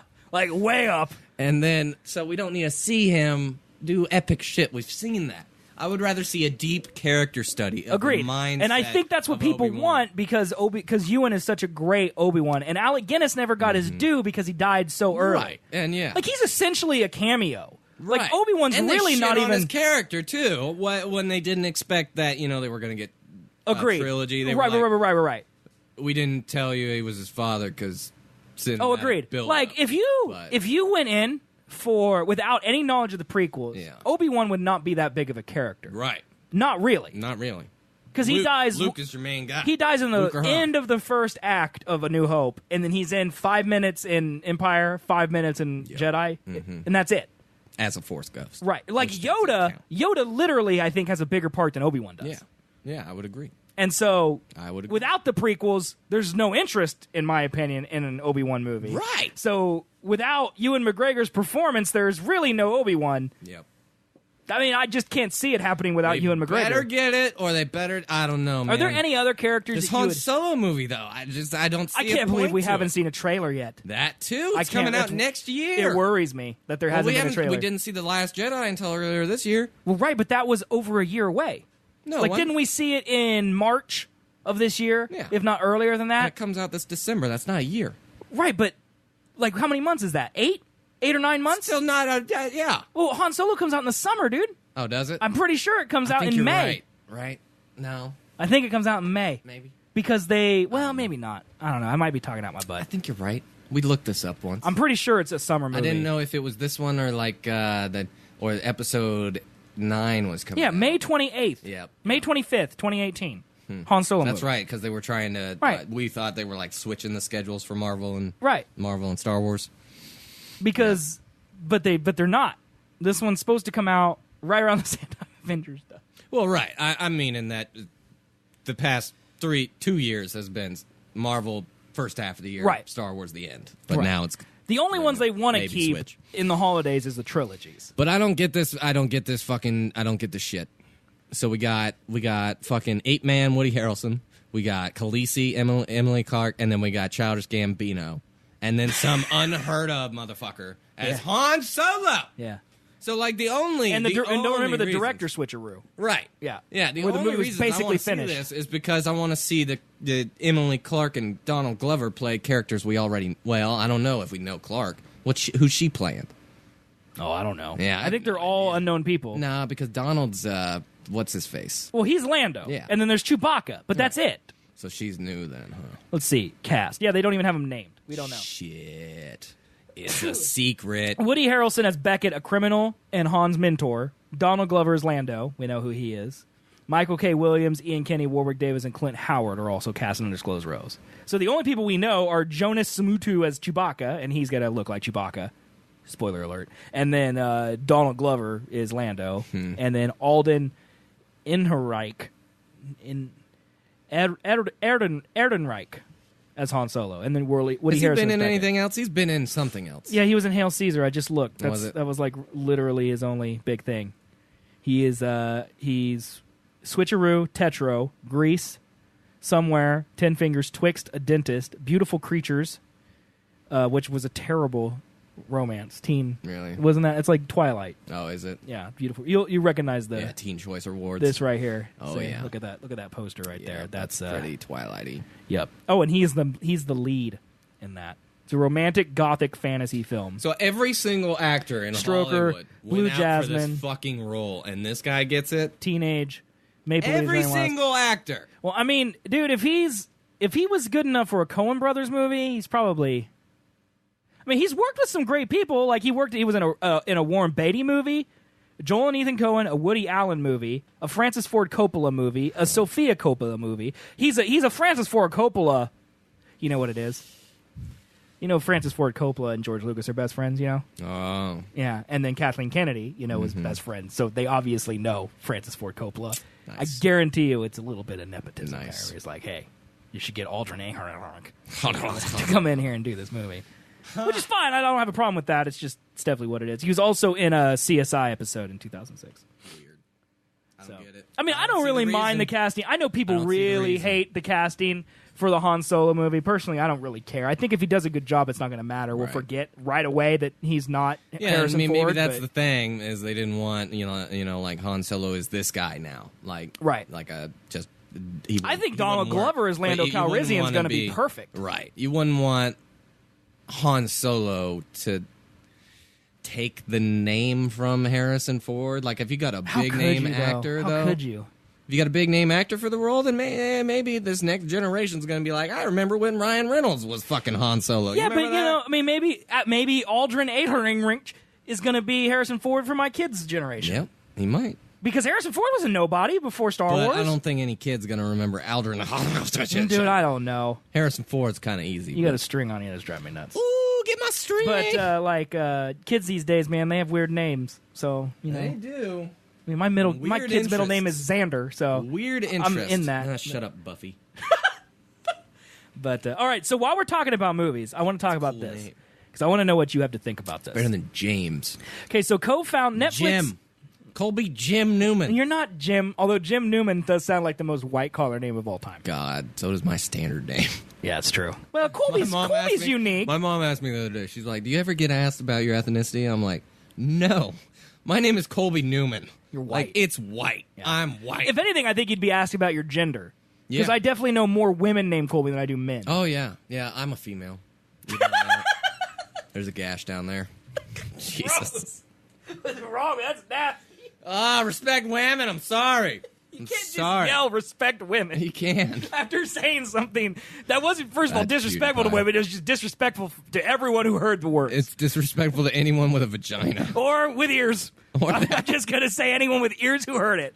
You disrespected the entire audience with that gross Gash is not a good word. Why'd you double down and say it again, man? Because it's a fun word. Oh, God. So, this is... gash right here in your arm, man. Don't do that. You got a gash. I don't. It's just white. Vagina it's on your just arm. white. Look at that. Okay, so this new thing is really cool in my opinion. Okay. All right. This is from the guy who founded Netflix. It's his new startup. It's called Movie Pass. And for $10 a month, you can see one movie per day in theaters. So essentially what you have here is you you don't go to the theater. No, you do. Oh, you do. You literally use this as your payment card. So what you do is you go, I think the way it works, well, let's just read it. For $10 a month, Mitch Lowe, who's Netflix co-founder, and it's not the guy who still runs Netflix, okay, because what's his name? Randall Richard Hawkins or something like that. It's something like that. Elon Musk. This is the co-founder, so it's the other guy, not the dude who's running Netflix day to day. Okay. But he's obviously still got some money, so he's fine. But basically, he has a new business model for Movie Pass. For just $10 a month, the company will allow subscribers to see one movie a day in any U.S. movie theater that accepts debit cards. MoviePass will pay the full price of every ticket sold to theaters. The company faces potentially huge losses and has secured new funding to accommodate the new subscription plan. The startup announced Tuesday it has sold a majority stake to big data firm Helios and Matheson Analytics in order to promote a nationwide rollout of its new low flat rate service. MoviePass is founded to make it easier, blah, blah, blah, blah, blah, blah, blah. Basically what you do is you go onto the MoviePass website and you say, I want to see Dunkirk today in theaters at this time. And they say, thumbs up, it's been added to your card. And then you go to the movie theater and you get one ticket to Dunkirk, you swipe your MoviePass card, and then they give you your ticket. And you can do that once a day for any movie that's not IMAX or 3D. Any standard movie. For $10 a month. So I'm trying to see the point to this. Well, the point is that how much is a movie ticket to a standard movie? Standard here is like if it's 7 o'clock. Night, 7 o'clock. 13 bucks. So for the price of less than the price of one movie, right, per month, you can go see 31 movies a month. Yeah. That's the point. I know, but I'm just that there's no way that sounds like profitable to me. So well, the way I think they make money is with abandonment. That's the idea, is that people will pay for it and then not go. Right, because that's my thing is like, is it like that people like we've said before? Is it just people that are going to see like 1 or 2 or 3 of the major movies per year, and then they don't see any of the small shit? Yes, that would be my guess. And it's because of ticket prices. They're going to grab it. And the thing is, think about it this way. As well. Like for couples, like me and Chris, for example, we're going to get 2. It's going to be $20 a month, and that's monthly. Right. So I would feel like that's possible. Agreed. If that's the case, they're going to have huge losses at the start because everyone's going to use it right away. But then it's going to be like a gym membership where people just pay for it because they like to have it, because they go at Christmas and Easter. That's church, but you get what I mean. And so, like, that's what I'm thinking here. So you get a card, then you choose your movie, and then you just go. Man. That's what happens. So, and it does work. It does work at the Warren here because it's Regal. Already a thing. Oh yeah, you can sign up today, and then on the next show, for example, you'll have your card. You can go see a movie. It works now. Yeah, this is a thing that's happening right now. MoviePass. See a new 2D movie every day, so it can't be 3D. It can't be 3D, and it can't be IMAX. It's just a standard movie. That's pretty. But still, that's worth it. Way worth it. For 30 movies a month, you're not going to get 30 movies come out per month, but I guarantee I don't know, dude. one of them is I could easily see, like, this is honestly something that me and you could do as like a movie review show. Yeah. For $10 a month, now we could just go see every movie. Right. And if you didn't have a stinking job, online, I mean, this might be a way to also kind of deter pirating. Agreed. Because why not just pay $10 a month to see all of the movies? Right, and then you go want? see them in a theater. Yeah, and then you get high quality ass, good seats. Right, and the popcorn, theater, I assume, doesn't lose any money. Right, because they're just charging MoviePass on their debit card $13 or whatever. Yep. And they get their money, and then you also buy concessions and all that. But if you had self-control, which I have to have because I'm poor, you could go to these movies, $10 a month to see one movie every week. Yep. You could see every opening movie that you wanted to see for $10 a month. That's pretty fucking legit. I'll give it that. That's pretty cool. I agree. I don't know if I'll do it because I don't think I'm going to be seeing a movie a month. I don't know, man. Why wouldn't you? Why wouldn't I? For $10 a month, you can go see any movie you want. I mean, you are a single, successful man. Yeah. All you do with your life is play Cloud Atlas or whatever the name of that city building thing is you do. Yep. I just that like movie with Tom Hanks. That's like a double inside joke because it's called City Skylines, and Chris calls it like City Landscapes, and she's been saying it wrong, and it makes me laugh, and so I just double down on my own inside joke. That's like an inside joke you don't even understand. I don't. Also, I haven't played that game in a couple months. But regardless, all right, you're just at home. You know, you could go see a movie. Yeah, nothing's better than one guy going to the movie. Dude, have you ever been to a movie by yourself? I haven't. You should try it. It's actually great. Really? Oh, it's great. You just go, depressing. You sit in the back, you can get on IMDb while you're watching the phone, look at all the actors, read all the trivia. It's like watching it at home, but your screen's gigantic. $10 a month. I kind of want you to do it, just tell me if it works. Because I really don't want to go up there and be like, swipe, decline, you know? That's what I don't want. Right. I don't know. I don't know if I would rather prefer to see the shitty movies that I really don't need to see in high quality for $10 rather than just watching them in low quality for free. Because I do that. Oh, here we go. Let's see. Well, all the New York City ones. Perfect. Allegedly, I do that. FAQs. Here we go. This is what I want to look at. I just keep saying allegedly. That will save me. Okay, so how do I know MoviePass supports my local theater? Simply enter your desired zip code in the app, and a list of supported locations for that area will appear for via the website, blah, blah, blah, blah. Here we go. Using MoviePass. Let's see. I forgot my movie card at home. Lol. Without your card, you would not be able to redeem your check-in.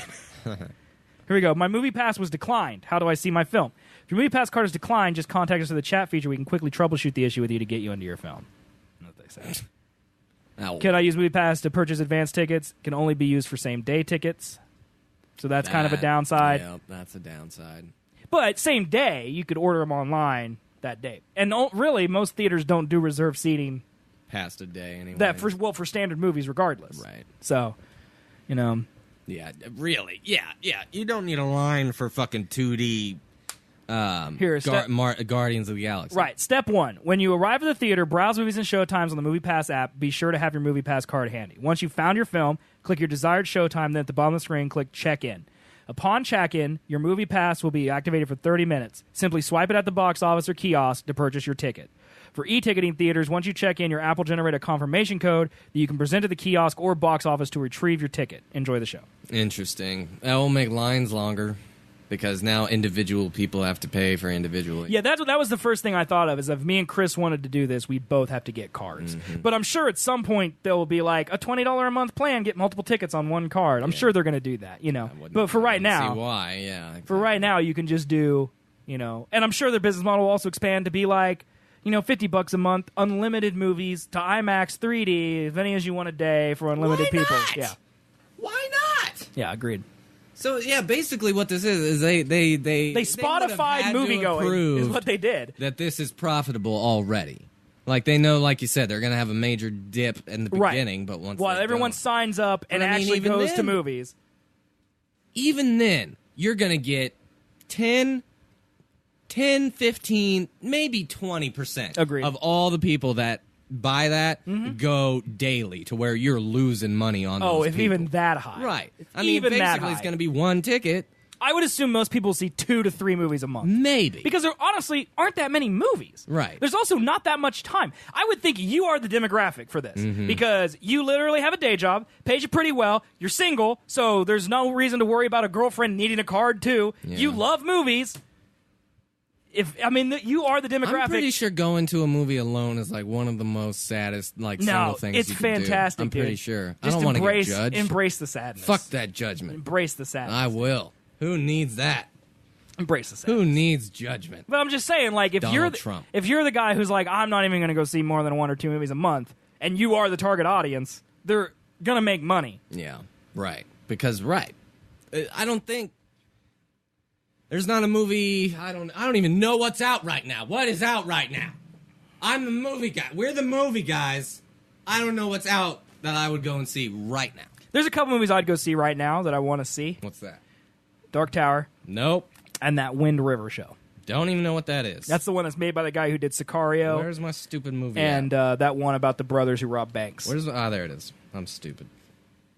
Let's just see what's playing at our local Regal theater. Let's look, man. Let's look. Goddamn shit-ass Regal. Fucking hate that. So already out. Okay. We got Annabelle, the sequel. That's the one about the killer doll, right? Yep. Yeah. Nope. No to that. Dunkirk. Wouldn't sit through that again if you were going to poke my eyes out. Even if it was free. The Nut Job 2. That got made. Is that a porno? No. Oh. The Nut Job stars Will Arnett and Katherine Heigl as squirrels. All right. Squirrels, okay. Oh, God. Dark Tower. Got to go see that. Girls Trip. Hey, just out of curiosity, what Rotten Tomatoes score did Dark Tower get? Because I honestly don't know. 16. Wow. That's 50. It's almost like cramming 9 books into 1 hour and a half long movie is a bad idea. It's crazy to me. The Flickster user score is 57. That's actually worse. Yeah. The Nut Job got an 11% just. Yeah, but how many users like that one? 49%. So Dark Tower is bad as the Nut Job too. That's what you're saying to me. The Emoji Movie, 8%. 42% did not like. 42% did not. That's the user rating. Okay, that's bad. So we got Spider-Man. I can finally go see that shit. You could. I could go see a Halle Berry kidnap movie because apparently all she does now is scary, another one of these? shitty ass movies. Dude, why? The Glass Castle starring She's Brie an Oscar Larson. winner, beautiful woman. Yeah. Why is she doing these I horrible movies? don't know why. Okay. I don't know why. Okay. God, there's a lot with people I know. Brie Larson and Woody Harrelson are in a movie called The Glass Castle. That's probably good. That's a 49%. Okay, maybe not. 79 with the users. Okay, that's a good rating. Atomic Blonde with Charlize Theron. Oh, yeah, that's that James one where McAvoy. she's like the James Bond woman. 75% Rotten Tomatoes. That's pretty good. War for the Planet of the Apes, I'd see that. I'd see that. So there's 2 movies now you'd go see. You would go 3. see Atomic Blonde. I don't want to see Detroit. I hear it's terrible. John Boyega, though. I hear it's terrible. Big the lips. Big Sick, though. What's that? That's the one with that Kumanji guy. Oh, yeah, I heard that was really good. 98%. There's Rotten 3 movies Tomatoes. you'd go see, right? Yeah. You going to throw Atomic Blonde in there? Would you go see Atomic Blonde? Not in theaters. Okay. Even if it was free? It's not free. I'm paying $10 a month for it. Yeah, but you already got 3 other movies. Yeah, maybe. You've literally now, at this point, assuming they're $13, saved the amount of money. Yeah. Did you know there was an Inconvenient Truth sequel? Yeah, an Inconvenient sequel, right? An Inconvenient sequel. Yeah, best name of all time. Wow. Yeah. Al Gore's still kicking, huh? Yeah, man. Wind River, yeah, Jeremy Renner's in it. That's the one I want to see. Elizabeth That's supposed to be Olsen. really good. Both Avengers. What? Elizabeth Olsen and she fucking... Oh, yeah, they're both in it. But Jeremy Renner's a great actor, so I'm totally in on that. So there's 4, right? Because you'd go see that movie, because if you don't, we're not friends. Nope. All right, I'll take it off. I don't even know what it is. Dude, it's made by the same guy who made Sicario. Okay, I'm down. Yeah. It's the same dude. It's his next Sicario. It's like, what's the other one with Chris Pine and Ben Foster and Jeff Bridges, where they rob banks, the 2 brothers who rob banks? And it's a Western? God, what is the name of that movie? Mind Meltdown, people. Who'd you say? Who was the dude? I'm going to look it up. Whatever his name is. Jeff Bridges? Jeff Bridges, yeah. Was one of them? Let's see who can get to it quicker, man. It's going to be me. Oh, is it? How about the... Yep, you're going to get to it quick. Hell or High Water, bitch. That's it. You got it first. Bitch. Okay, yeah. Hell or High Water. I heard that wasn't good. Dude, that movie was so good. And that was my parents' review, so Those... maybe. Okay, so Hell or High Water and Sicario I put in the same category of they're so real, they don't really feel like movies. They kind of feel like books. Really? Where they're so depressing in like a way that isn't like, it doesn't feel like a movie that's made to make you feel sad. It's a movie you watch and you're just like, yep, that's kind of how life is, and that kind of sucks, but that's what life is like. And then the movie just ends and you just have that feeling, and so it makes you feel like it's a bad movie, but in reality it's a movie that kind of captures humanity. That's what they say about Dunkirk, man. Yeah, I would agree with that, except for it's boring as filth. It captures boredom in the best way possible. I agree with you. Oh, speaking of which, Isn't life boring? let's just transition. Sometimes. All right, was that clip good enough for YouTube? I feel like that was a trash clip for YouTube, but we're going to do it anyway. That was a good I'm going to transition to rage mode right now about Christopher Nolan and Dunkirk. Oh, God. Okay, you ready for this rage? Not again. Oh, what? All right. What? On Dunkirk. What? I'm just going to put this. This is on Reddit. All right. It's I'm sure it has an article, but I'm not reading it. On Dunkirk, Nolan strapped an IMAX camera in a plane and launched it into the ocean to capture a crash landing. Okay, remember when the plane crashed in Dunkirk? It sunk quicker than expected, and 90 minutes later, divers retrieved the film from the sea bottom. After development, the footage was found to be, quote, all there and in full color and clarity. All right, that's fine. Kind of a cool story. Right. Here's my problem with it. The the director of photography, Hoyt van Hoytema, all right, quoted at the end of the thing says, Photochem carefully developed it to find out the shot was all there in full color and clarity. This material would have been lost if shot digitally. No! That's not how it works! First of all, this enrages me. Because for some reason, Christopher Nolan needed $1 million IMAX camera, however much these cameras cost. Probably ruined. Strapped to a plane. Yep. That only purpose in life is to crash into the ocean. Yep. Okay?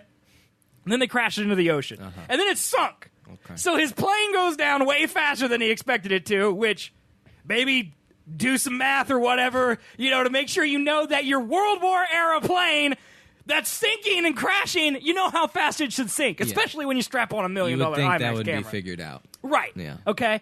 And then it sinks. And then the director of photography goes, oh no, our $1 million camera's broke, and it's been on the bottom of the ocean for an hour and a half. Okay? Because that's how long it was down there. Yeah. And they pull it up, That's and he goes, wow, they dried it out, and it actually looks great still. Thank God we didn't shoot digital. Because he thinks it's the Sony Walkman that if you drop in the tub, it breaks. Right. And not a RAID solid-state drive that has no moving parts that literally is also waterproof because it doesn't have anywhere for water to go or ruin.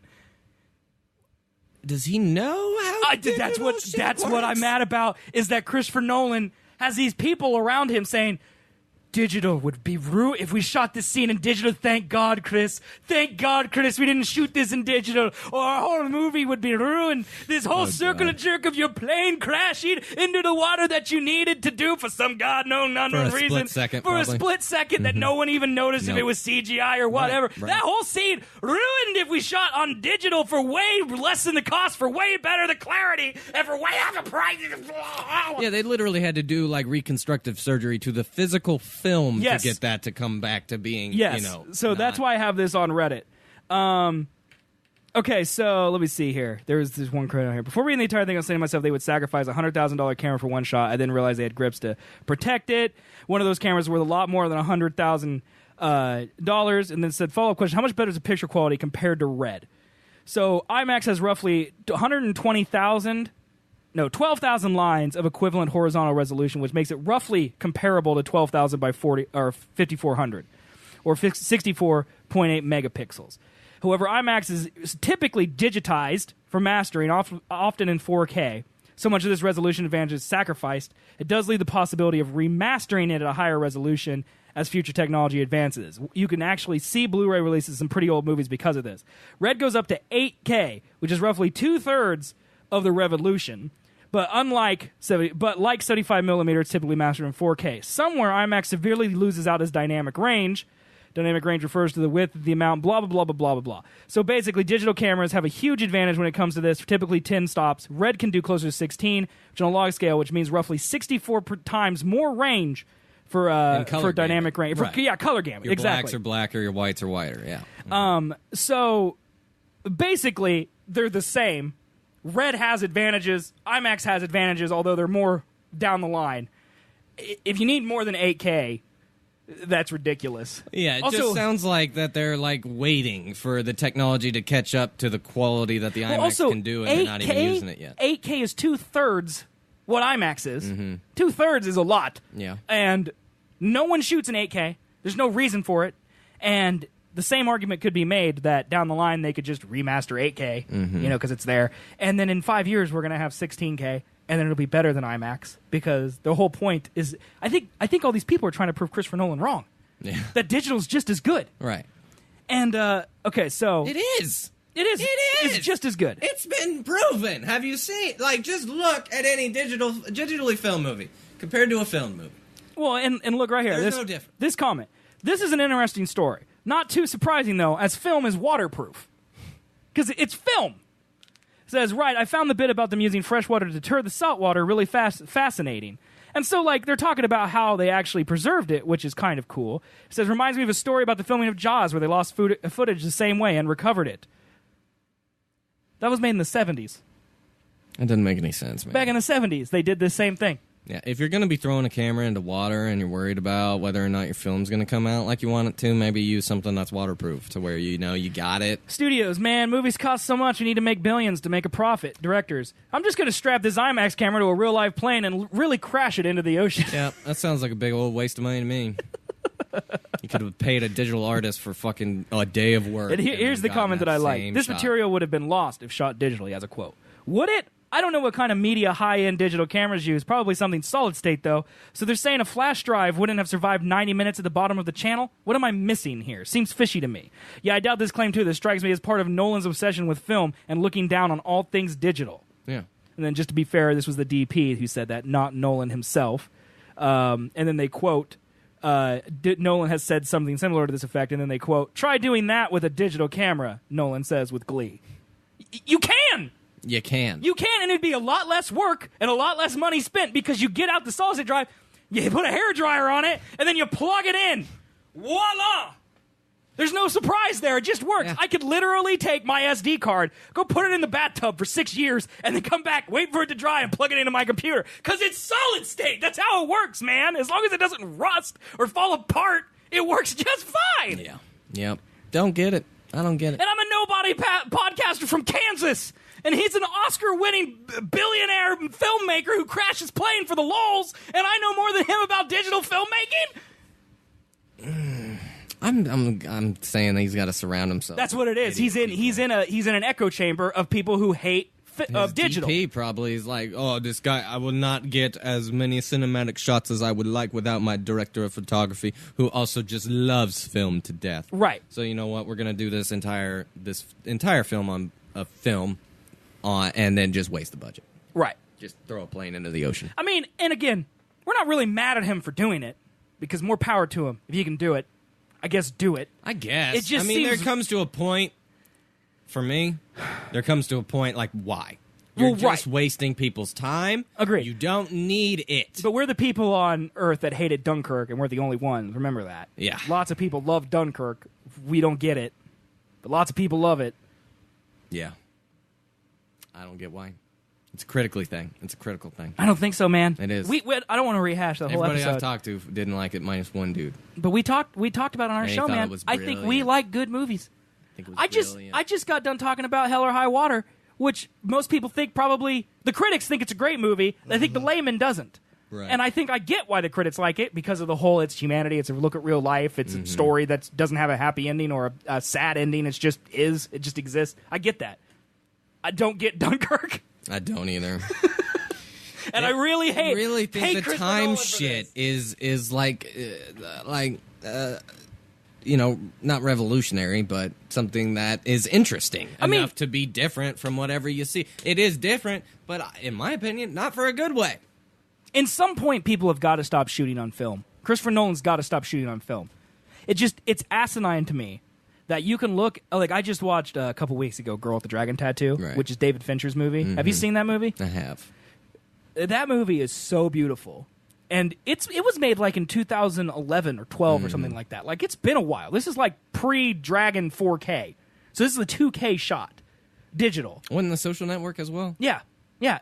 Also a beautiful movie. Also, amazingly completely shot. 100% digital. And guess what all that look is? All that look, it's the lens that you put on the fucking camera. Well, and Fincher, the major reason he switched to digital, because I think the first one he shot was Zodiac in all digital, and you can honestly see that it's a little lower resolution. Yeah. Like it almost feels shot on like a handheld camera because it was probably 1080p or something back then. Right. But he shot that way because he loves doing a bunch of takes. Like, he's famous for shooting like 60 takes of a dialogue scene. Like, that's what he's known for. He's a hard director to work with, apparently, because of that reason. Yeah. And so he loves to shoot digital because he would just waste film. Right. Like, something, like, I don't remember the exact anecdote, but one of the things he tells about Seven is how much film he wasted because he kept doing these takes over and over again and just wasting film. Dude, that would be so hard to migrate through. Yeah, and so that's why he shot digital, but then he fell in love with digital. And part of me goes, Christopher Nolan's never even picked up a digital camera and tried it because he knows so little about it that he has to have never even tried it. And if you've never tried it, how can you talk shit about it? I don't know. And I mean, honestly, from what I remember, minus the CGI elements of Inception, Interstellar, the big number twos, Batman even, you know, it's not that gorgeous. No. Like, there's nothing that I'm Christopher screaming Nolan, like that is a frame of art right there. Right. To me, Christopher Nolan is more of a great writer-director than he is a director. He likes the grain. He likes zooming in on the film to like 1,000% and seeing just grain going. Because that's the only difference between digital and film. Oh, I agree. And, at least Tarantino comes out and says that. Because he's another one of those guys that hates digital and he loves film. It's the only reason. But he talks about it, how he loves the gritty look of it. Because digital's too clean. Yeah. Well, you can go back in and then add noise to digital, but then that's the same argument as us saying, like, why not just shoot on film? Yeah. Save some time, save some cost. Yeah. That makes sense for Tarantino. Christopher Nolan doesn't do that. He just likes the way it feels. It looks better. I'm sure there's an IMAX camera that doesn't shoot with film. Oh, definitely. Yeah. You would think, because it's so much information. I don't know how much information you're it telling takes me, to code well, dude, IMAX level videos. We talked about on this show how Michael Bay strapped 2 digital IMAX cameras together to shoot Transformers. Yeah. You think Michael Bay shot in film? There's no chance. There's no way you could have that much information on film. No. There's just no way, no. right? No. I don't think. Well, I mean, you can, but it costs a ton of money. Right. Because you have to digitize it. Because it goes into these things called computers where you edit it, where you do VFX, where you do post, where you do audio. Everything happens on a computer. It's not like it's not the 30s, man, where you're literally cutting it with scissors and taping it down and then running it through a master and making a copy. Yeah. Everything gets fit digitally, and then those go on a shelf, and you never see them again. It's literally like when we did Duo in 2006, and I have all those Super 8 tapes in there that I used to put in, press play and digitize them, and then put them in a box. Sucked. And we never did anything but use the tapes to make a digital copy. Yep. That's the only thing we ever did with them. Yep. And that's exactly what they're doing with Dunkirk. That doesn't make any fucking sense. I don't understand it either. Nope. And yeah, in theory, I could probably go grab those tapes and I could probably put them in a newer camera or a newer converter and upscale them to 1080p, and they'd probably look beautiful. They wouldn't look SD anymore because it's film, and that's how it works. But they're not shot in 4K to begin with, like this is. Yeah. Like, they're shot in SD. Like, I get, like, back in the 30s, taking film and up-resing it to 1080p. That's a huge deal. Yeah. I get that. But digital shoots... Nowadays, I feel 8K, like... which gets down-res because it's too big. We're never going to see the difference between 8K, 7K, 6K, and a lot 5K. of people compare this to, like, vinyls versus CDs. Yeah. Except the difference to me is, I think anyone with a brain will say CDs sound better. Yeah. Because 1,000%. They don't have scratching. They're a pure digital copy. Make music, yeah. Right, and there's something about a vinyl. It's more that's the physical aspect, right? The feel, the it's hold, exactly the look, like that. The cover, everything. That's why it's making right. But for the layman, you give them a CD because that's the best representation of your product. Yeah. You don't say you need to put this vinyl on and clean it with a gentle cloth and get a diamond needle and sit back with a Chardonnay. Like, you don't need to worry about that with a CD. You just put it in your car. You got a perfect clarity right there through your speakers. That's how it works. That's what it is with digital. I don't get it, man. And it blew my mind that he didn't know. You could not get this shot with a digital camera. Right, and that's what blew my mind. So fucking high on his horse. Yeah, man. He's just in this echo chamber of yes men telling him, "Yeah, digital sucks, dude." Film I've got hours and hours of film. I've got an entire house filled with all the film. Well, and now he's at a place where no one can tell him otherwise, because if the studio execs are at a place where, like, you want to put a $250,000 camera on a World War II era plane and then crash it into the ocean, sure, yeah, go ahead and do that. Sure. Like, if you're in a place where you can't tell Chris Nolan, no, we're going to spend a fifth of the budget and CGI it and it looks exactly the same. Yeah. If you can't tell him that, you're never going to be able to tell him, by the way, digital cameras survive floods, just so you know. Like, I don't get it. Like home cameras, like you can get video off of those in like flooded homes. Like, you know that, right? Like, if your digital camera gets wet, you can just pull an SD card out. Your family memories are still there because it's solid state, and that's how it works. Yep. That's how it works. Christopher Nolan, you piece of poop. Well, yeah, also, like, so many people have found fucking GoPros in the water that people have left, and they've recovered the footage from that. Yes, SD the GoPro's broke because the electronics in it get fried, but the actual storage media has no moving parts or anything like that. They work just fine. Yeah. Yep.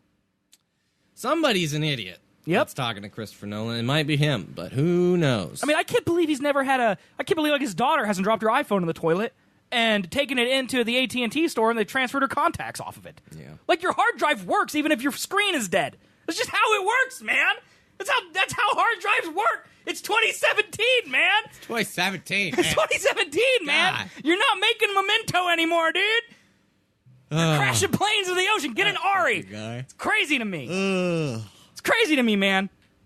All right. Hey, we got some chats. I don't know when that was. Oh, God. I was from, but. Oh, God. Yeet. Thor Ragnarok. I was on a rant there. I have no idea what he was commenting on. Even before that you started ranting, but. Sorry, guys. Sorry, guys. Sorry, chat. Sorry, chat. We're bad. But yeah, Christopher Nolan, you could go just maybe film something on digital and just, experiment. Just try, make a short film or something. Just experiment. And just try it. That's what I don't get. I feel like he's another one of those that isn't just like one shot done. We've got it. That was perfect. Moving on. Oh, right. Cut, print, send the film. Right. Cut to check.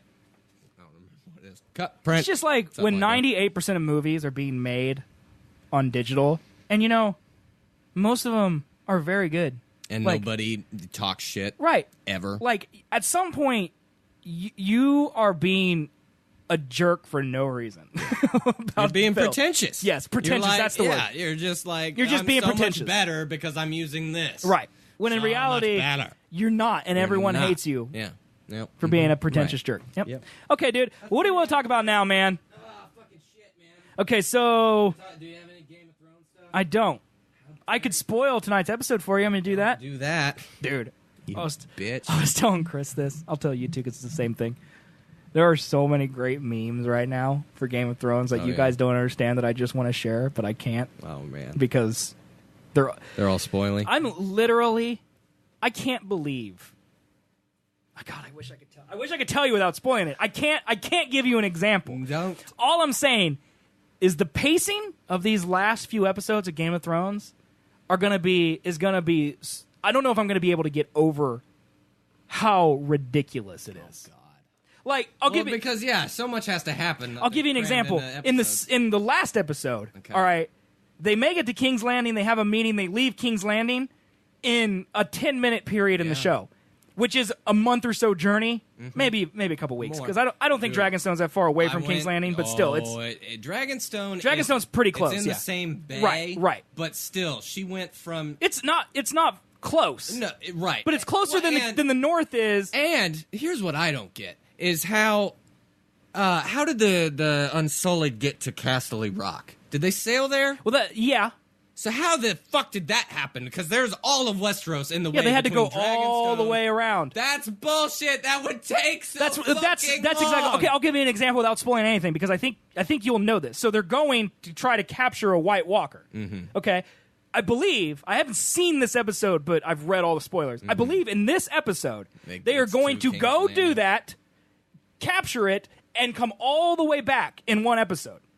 Now, there's more stuff that's spoilery that I'm not going to tell you that also happens involving people traveling back and forth. That all happens in one episode. Really?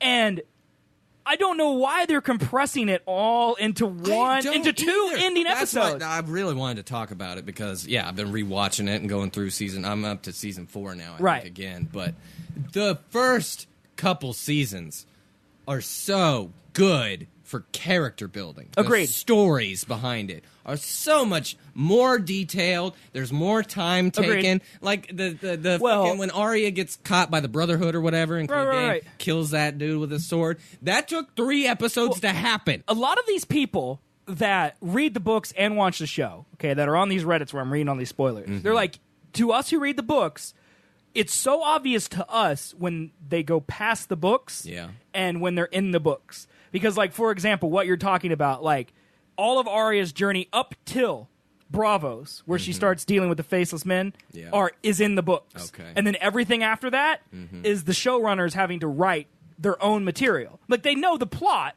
George R.R. Martin told them what's going to happen. Yeah. But they have to write the details. They have to write the dialogue. They have to write how it happens and when it happens. And so a lot of people are saying that they can't get into the detail because they don't have the same source material, the same tomes that George R.R. Martin writes to base these things off of. So they don't have the subtleties that these other do. But in my opinion, that doesn't excuse the first 6 episodes setting up 2 ending episodes that I believe we can have a full discussion after we watch the season finale next weekend. But, like, the majority, like, I think I've been yelling since episode 4. Like, because I've read the spoilers, like, episode 2. Like, at episode 4, I'm like, I don't know how they're going to do all this. Yeah. And then every week goes on, and none of the stuff that I thought they were going to do actually happened. Yet? Oh, God, man. Like, the meeting with Jaime, I thought was going to happen in episode 4. Wow. And it happened in episode 6. Because to me, tonight's episode is so jam-packed, I thought it would take a couple... Episode 5. No, tonight's 6. Next week's 7. Right, tonight's episode. Not the right, but tonight's episode is so jam-packed, I thought it would be of episode 5 and 6 type of situation, or 6 and 7. It'd be a 2-episoder. Yeah, man. Because there's so much that's going to happen in tonight's episode. It's almost like you're not going to be able to appreciate it, right? Because they're steamrolling you with it. Fucking hours long, man. It's not going to be. You know it not. It can't be. I hate this. I hate it. Dude, I agree. Because you know how good the first few seasons were? This is the end of the show. This is the part of the show that deserves the most attention. That's what I told Panella. Panella came over a night ago and I was watching Game of Thrones, and he was like telling me how he doesn't watch it anymore. Right. He got up to like season 3. Blood scares me. It hurts my gash. He got up to season 3, and then he was like, yeah, it's too depressing or whatever. I don't know. But that's what I was thinking, was like literally from season 1 to season 5, it's a down fucking hill. Right. So much bad shit happens to everyone that you care about. And then right now is the payoff. Right. All that shit that's happened is getting callbacks to now in this new season. And now you're starting to see the good people actually get not killed. How about that? Not killed. So they're I'm like, right now is the payoff, and you're skimming us on the fucking payoff. Yes, I agree. You gave us so much detail about the shit. Like, I don't know how you watch this show without Reddit, because there's subreddits that you can get on that aren't spoilery. Yeah. Like, I read the Free Folk Reddit, which is the people that don't care about spoilers, but there's also like the Song of Ice and Fire Reddit, which is literally they don't spoil it. They're like you. They care a lot about it. And those people, like, they break down the episodes, and I read the comments, and I'm like, oh yeah, this happened in episode 2 of season 5. You know, I watched a video where they were saying, I watch reviews of the episode after the episode comes out. So there you go. So you're watching like YouTube breakdowns and stuff because they jam so much into it that you don't even notice. You can't catch on. Yeah. There was like 3 different times where Daenerys was like, and Jon that I saw, or somebody, you don't want to give up your pride for your life or something like that. That's happened through the course of the show a couple different times. When Stannis was about to attack King's Landing for the Blackwater Bay battle, like Varys and Tyrion were talking or something like that, and they were really scared of, if Stannis did get here, that he would burn everyone alive. Right. And I'm like, well, that's kind of a it's callback foreshadowing, to a foreign invader coming and invading. Yeah, King's Landing. I'm just like, there's so many connections and shit. Right. There needs to be more, and you need to give me 10 fucking episodes. That's what I'm saying. You goddamn horse. Okay, so this is why that was actually a really good transition. Not that one. This one right here. Not that one. Is this one? Not that one. Oh, shoot. This one? That one? Not that one. This one. Okay. That one? Speaking of Game of Thrones and a shortened budget, Netflix plans to spend $7 billion on original content in calendar year 2018. Wow. That's 1 year, $7 billion. Reed Hastings is the guy's name, by the way. I didn't read that. I just want you to know I remembered it. Just real quick, let's do some math here. So 7 billion. It's a lot of zeros. It doesn't even go up that high. Yeah, you can only go to 700 million. Turn it sideways. Turn it sideways. Are you shitting me? There you go. Oh my God. There you go. Now you're at 7 billion. 7 billion divided by about 200 million. No, let's go 150 million. Okay. Just because that's a standard movie budget, I'd say. For a big blockbuster. That's 46 major blockbuster movies next year from Netflix alone. Okay, now divide that by 13. God. What just happened? Just divide 13. 3.5. Okay, so they can make 3.5 giant budget movies into TV series. They could. Yep. Right. They could take that movie budget and spread it across. Yep. Okay. That's ridiculous. Yeah. $7 billion. And don't get me, what I just did, that's not 3 seasons with $150 million budgets. That's 3 seasons with 1 episode being $150 million budget. That's how much money we're playing with. So they could do, for example, The Witcher, where every episode of The Witcher is $150 million budget. That would be stupid. That's how much money they're playing with. Agreed. That would be a ridiculous amount of money. There's no way they're doing that. The point is, they're probably going to do 10 of those, where the last 2 episodes have that much budget, and then the rest of them are $15 million each. Well, it makes fucking sense. So how many years have Harry Potter fans been screaming that if you gave me an 8-hour long Harry Potter movie, I'd watch that shit all day? Yes. And it's like, that's what Game of Thrones is. Well, that's what The Witcher's going to be. It's the Lord of the Rings, except it's spread out into 10 seasons. Game of Thrones is the first one to ever do it. And prove that that's what but they're ruining it now. They're ruining it now. Of course, that's not all Game of Thrones' fault because George R. R. Martin didn't finish his books. Yep. But that's why I'm so excited for The Witcher, because it is the exact example. It has a rabid fan base. The source material is great, and they're going to adapt it into a 13-episode. Oh, yeah, they're books. They're books first. Awesome. Yeah, and so the TV series is based off the books, not the video games. Legit. And so it's actually going to be a episodic, big budget television series about a book that everybody has wanted. Instead of these movies like Dark Tower, for example. Netflix could now do Dark Tower. Instead, they won't because Sony owns the rights, but you get my point. Like, they now... Sony's a little behind the times, I'd feel like. Yeah, I would agree with their, 13% or whatever? Yeah. The streaming innovator is in the middle of disrupting several industries, having completely revolutionized television, and now is poised to do the same with the film industry. The company's commitment to innovation has put Netflix head and shoulders above its closest streaming competitors in terms of both subscriber totals and critical acclaim. Netflix dominated other streaming services in this year's Emmy Award nominations, picking up a total of 91 different nominations, proving that their original series and films are true forces to be reckoned with. While the internet freaks out about Disney ending its streaming agreement, we talked about that last week, the company continues to forge ahead, signing high-profile talent and throwing an enormous budget at its original programming. Just days after the Disney turmoil, Netflix visionary chief content officer Ted Sarandos stated that the streaming leader plans to increase its budget by $1 billion over the next year. So they spent $6 billion this year. In an interview with Variety, Sarandos says that Netflix will spend over $7 billion on content in 2018, up from $6 billion in 2017 and $5 billion in 2016. Wow. As of now, currently, Netflix has $15.7 billion in outstanding obligations and deals for its new series and films over the next few years. With such an astronomically large budget, many analysts are already beginning to wonder if Netflix is rescuing or ruining Hollywood by creating such a singular creator-producer-distributor model. Sarandos counters those claims, however, by saying that Netflix is merely the forefront of what's already a growing trend throughout the media industries. Here's his quote.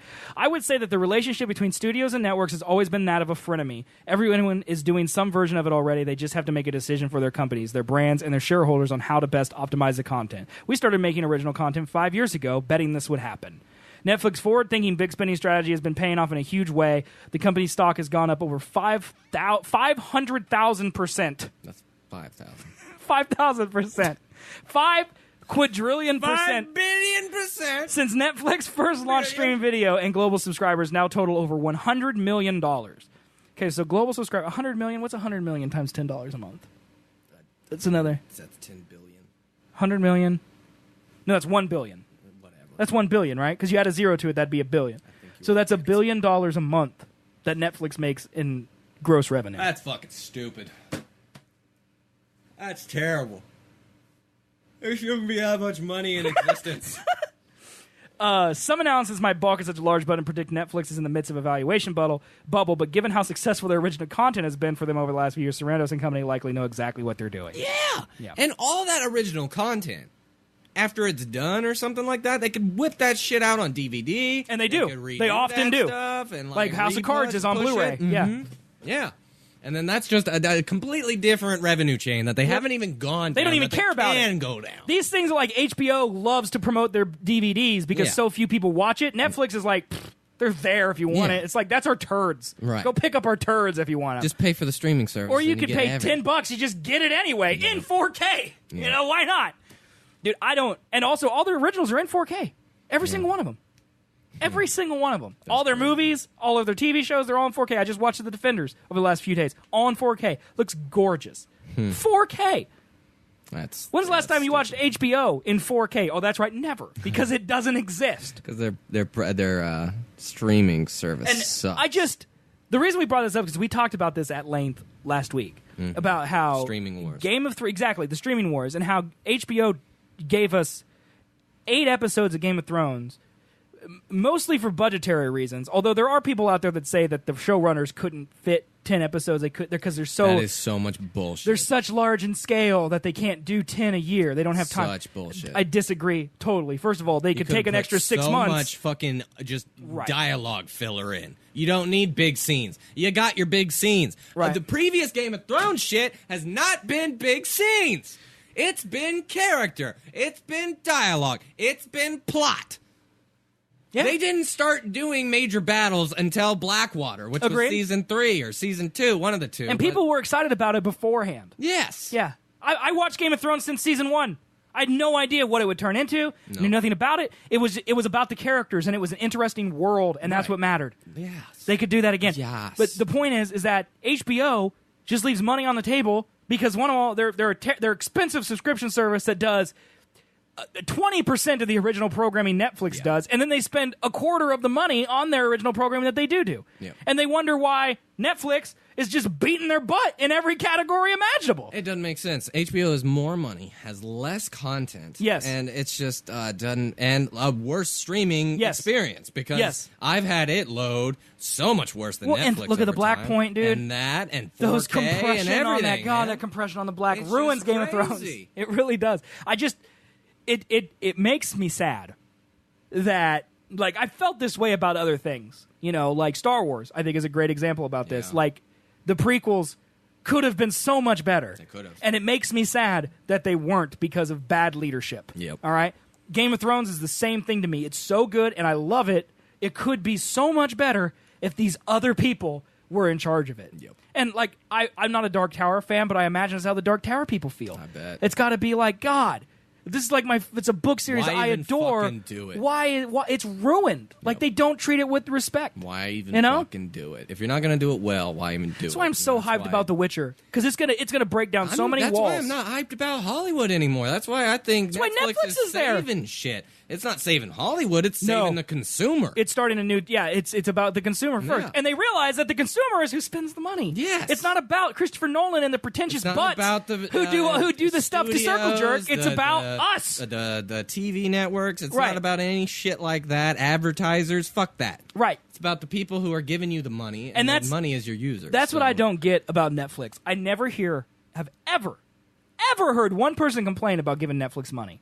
And that's because I honestly feel like Netflix wants to give us a good product. Right. Like, they care about us Like, more here's than they care about a whole money. bunch of shit that has already existed. Right. That you can watch whenever you want. Right. And also on top of that, we're providing new content that is Every top of the day. fucking line. Yeah. Every this day. is new TV. Right. That's why so many people. That's why Kevin Spacey is on Netflix. Right. Agreed. It's because he's a smart man and knows that's where shit's going. Right. Brad Pitt's on there. Yes. Yeah. Totally agree with you. Oh man. I totally agree with you. And like, I don't get people like HBO and how they just don't see this They and gotta go, be why? Contracted or some shit. Why would they not do what Netflix is doing? I don't know. They're Who would they be contracted with? Cable networks. Screw them. Right. That's what I'm saying. They've got to make more money by making the customer happy than they could be by making cable companies happy. I guarantee that most of the people that are watching HBO, a good percentage at least, are people that get HBO with their cable package. No. No? No, because 90 million people watch Game of Thrones and 70 million of those people pirate it. Oh, that doesn't The count. vast majority. No, that counts. That doesn't count. That counts. How many people pirate that should not House of Cards? count. How many people pirate House of Cards? I just don't know how they're not in their boardroom going, here are our numbers. Cable, 15 million. HBO Go, 5 million. People we make no money from, 70 million. How do we not get these 70 million people to give us their money? And then we go, oh, look, two idiots in Kansas just look at Netflix and they understand their business model, but we hoity-toity Harvard butts, we don't get any of it, and we're just leaving dollars on the table. That's a great question. If they charge $1 a month for a Game of Thrones and all those people who pirated stopped, they'd make $70 million more a month, man! Yep. That's more than the entire budget of Game of Thrones every month they'd make for one episode of Game of Thrones, and Netflix charges $10. 10 times as much. That's stupid. They make $1 billion a month. That's stupid. Also, why hasn't the season get? Why hasn't that stopped? I don't know, dude. Why hasn't it? Yeah, here's your favorite show, and now it's over after you're done. Well, Enjoy I know it. why HBO does like episodic, one a week, is because they don't have enough content. Right. Netflix, if they released one episode a week, you couldn't make it through all their content. You wouldn't have time. Like, literally, me and Chris were watching this show on Netflix called Ozark. Yeah. Okay? It's supposed to be amazing. Jason Bateman. Yeah, it's really good. It's kind of like the next Breaking Bad. Okay. All right? We've made it through like 7 episodes of it. Then The Defenders came out. All right? So then we stopped, and we had to watch The Defenders. We binged that. We watched all 8 episodes. Now we're back into Ozark. And during that time, because I want to watch Ozark or Chris, I'm watching this show called White Gold on Netflix about these shady salesmen. And I'm halfway through it. I'm watching 3 Netflix originals right now, and I can't finish them in time. And if they made me wait a week to watch every episode, I would never watch them. Yeah. And that's what, like Hulu, like Handmaid's Tale, 1 a week. And there's this other one with the guy from Breaking Bad, Aaron Paul. That's about this cult that we watched the first season of like 3 years ago, and we can't watch it because it's one a week, and we don't have time. We forget because we finish a Netflix show, we start the next Netflix show, and we're not going to stop watching the middle of a Netflix season to watch one episode of Aaron Paul's show, which is really good. And so we'll watch Aaron Paul once all the episodes are out, and then we forget it exists because there's 6 other Netflix shows that have come out in that amount of time that we want to watch instead. How do you compete with that if you don't play their same game? It's like all these people are trying to win basketball by playing on donkeys, and Netflix has LeBron James and Michael Jordan, Kyrie Irving, and all these people on their team. So that's what I don't get is the main like TV networks and shit like that. It's like if you have a show that is released once a week, you can do 20 of them at one point in time. Release those 20. Over the course of releasing those 20, film another 20. Yeah. And then start pushing those out as soon as your first 20 ends. I don't get why. I get that if you release all of them at once, then you got to get all of it ready at one point in time. Well, Netflix doesn't order pilots; they order series. They say, okay, this sounds like a good show. Here's 13. Do them. Yeah, it just doesn't make sense to me why you wouldn't just be like, if you have a good show that has enough content. Maybe the problem is that we consider HBO, because of its quality level, to be a competitor with Netflix. When in reality, they're not. They're a competitor with NBC. Because we don't expect NBC to do quality episodic television. We expect them to be on for nightly news, and because people are dying in hospitals and they need something to watch. Like, seriously, I mean, that's what network TV is for. It's for football, and it's for the nightly news. And they will never go away because they're free over the air, and that's why they're there for. And maybe we should consider HBO is just a premium NBC, and it's not a unpremium Netflix. It's not, because you have to pay for it. And maybe that's the way their boardroom members look. They go, Netflix isn't our competition. Maybe. But Netflix is, whether they acknowledge it or not. Yeah. It's just like, how can you not see yourself as competition? Amazon just won. Your original content creator. Amazon's original movie, Manchester by the Sea, just won an Oscar. Yeah. An Oscar. Yeah. How many Oscars does HBO have? Which one? Netflix? Yeah. No, Amazon. Amazon Prime. That's right. Manchester by the Sea. Won an Oscar. Matt Damon. Casey Affleck. Casey Affleck, yeah. Yep. How many Oscars has HBO won? None. Nope. And Amazon, who's been doing streaming video for, what, 3 years? At the most? Maybe 4? Won an Oscar. HBO hadn't done any of that. There's got to be someone in their organization that grinds their gears like crazy, right? Yeah. It's got to be. Yeah, because it's just like, I mean, they're half-assing it.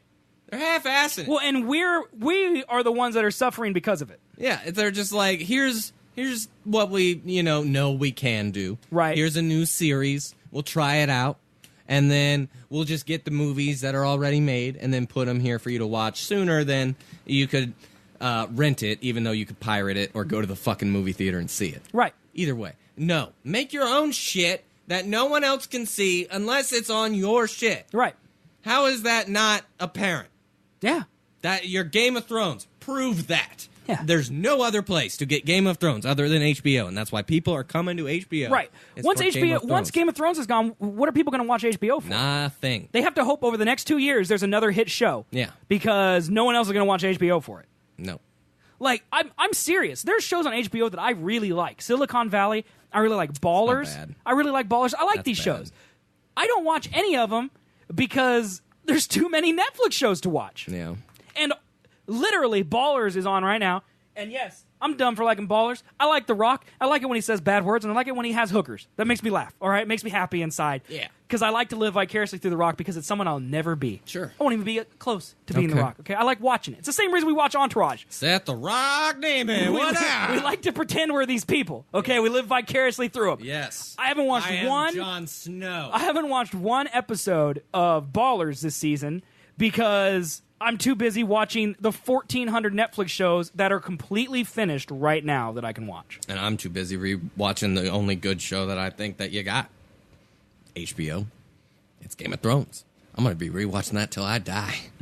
Fuck all other content, man. Dude, I hope you like The Witcher. That'd make my life. Dude, yeah, I'm sure I will.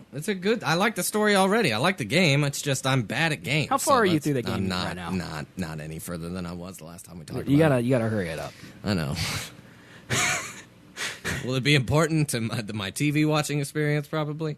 I don't think so. No, I'll probably get original. I'm a little worried that it might hurt it. Yeah. Honestly, because The books and the video game aren't that different, but the video game has a lot of storylines that the book does not. Okay. But the characters are pretty much the same. So I think it'll be fine, because if you like Geralt, you're going to like Geralt in the book, the video game, or the TV show, in my opinion. But I think there's a lot of things, like my favorite villain of all times in the expansion Hearts of Stone, Gontarow Dim. I can't even. I just want you to play it and experience it, because it'll blow your nips off. All right, he's the best villain ever.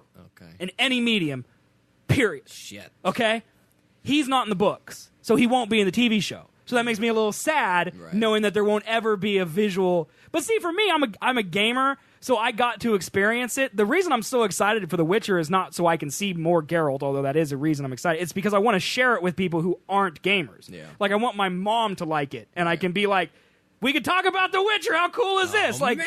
I want Colby to watch it, so we can talk about The Witcher. How cool is this? And there's a lot of games like that no one else has ever played, because they don't play video games. Yeah. And when it's in something accessible like a TV show, that makes it really easy to discuss. That's a good point. And then I become one of those jerks who's like, you should read the books because they're so good. Who goes up to people like, well, if you like that, man, you should play the game. And I get to be one of those idiots. That's what's going to happen. But, man, you should really play the game. I'm bad. If it was an easier game, then maybe. But, yeah, I can't. I can barely know where I'm going on my horse. I don't know how to navigate. They draw lines, man. They do. Sometimes they do. Sometimes they don't. I gotta track missions and shit. And you just hold L2, man. Look down at the ground. I need to go to. Some aren't. You gotta press a button to get off your horse. I honestly feel like what I should do is come to your house for 2 hours while you play The Witcher and help you get over the learning curve. We can tell you, like, all I gotta do is push this button. You'll be like, oh. Be like, here's how you track missions. You'll be like, oh. And then you get over that, and then you can play the game. Maybe. Then again, I'm really bad at combat. It's not that hard, man. Circle, swipe. Circle, sword man. Circle, sword my man. Hand articulation with video games. You're a drummer. Gone down. You're a drummer, man. I don't want to hear that. That's a big old fist. It's a big old fist. There's no intricate finger different movement. That's why I'm not a guitarist. I'm going to get you. You are a guitarist. First of all, you played the guitar. Second of all, here's what I'm going to do. I'm going to get you all the games I want you to play that are too hard, and I'm going to rig them up to work with Rock Band drums. And so, like, when you want to run, you snare. There are literally people who have beaten, like, Destiny raids with Rock Band drums. Really? One guy beat the Crota's End raid blindfolded on Rock Band drums. How do you do that? How do you move? By being the opposite of bad at games. Where's the analog stick? I think there's a D-pad. And they use that to move, and then they use, like, all the other things for, like, grenades, melees, shooting. Hilarious. That's what they do. That's amazing. I'm pretty sure. Oh, another guy beat it on a DDR pad. Like, who are these people? I don't know. These people are crazy. They are not me. Oh, yeah. All the people that... I've seen a dude ace Through the Fire and the Flames on Guitar Hero using drums. It's crazy, dude. It's a guitar, but it's the drum... It's stupid. These people have no lives. Yeah. And I mock them, even though I'm one of them. Okay, let's see. What else should we talk about? You want to do sports? You want to do... we talked about that one. We talked about Elon Musk. I'm going to get rid of this one. I'm getting rid of all the stuff we already talked about. Because it feels like a lot of stuff. You want to talk about... can we talk about this just real quick? This is just funny. All right. Go for it. This is just a throwaway. All right. So, the new football stadium in Atlanta... Yeah. All right, has a Chick-Fil-A in it. Okay. And this Chick-Fil-A is still closed on Sundays. Let me ask you, when do you think the Atlanta Falcons play most of their football games in their stadium? Are you fucking kidding me?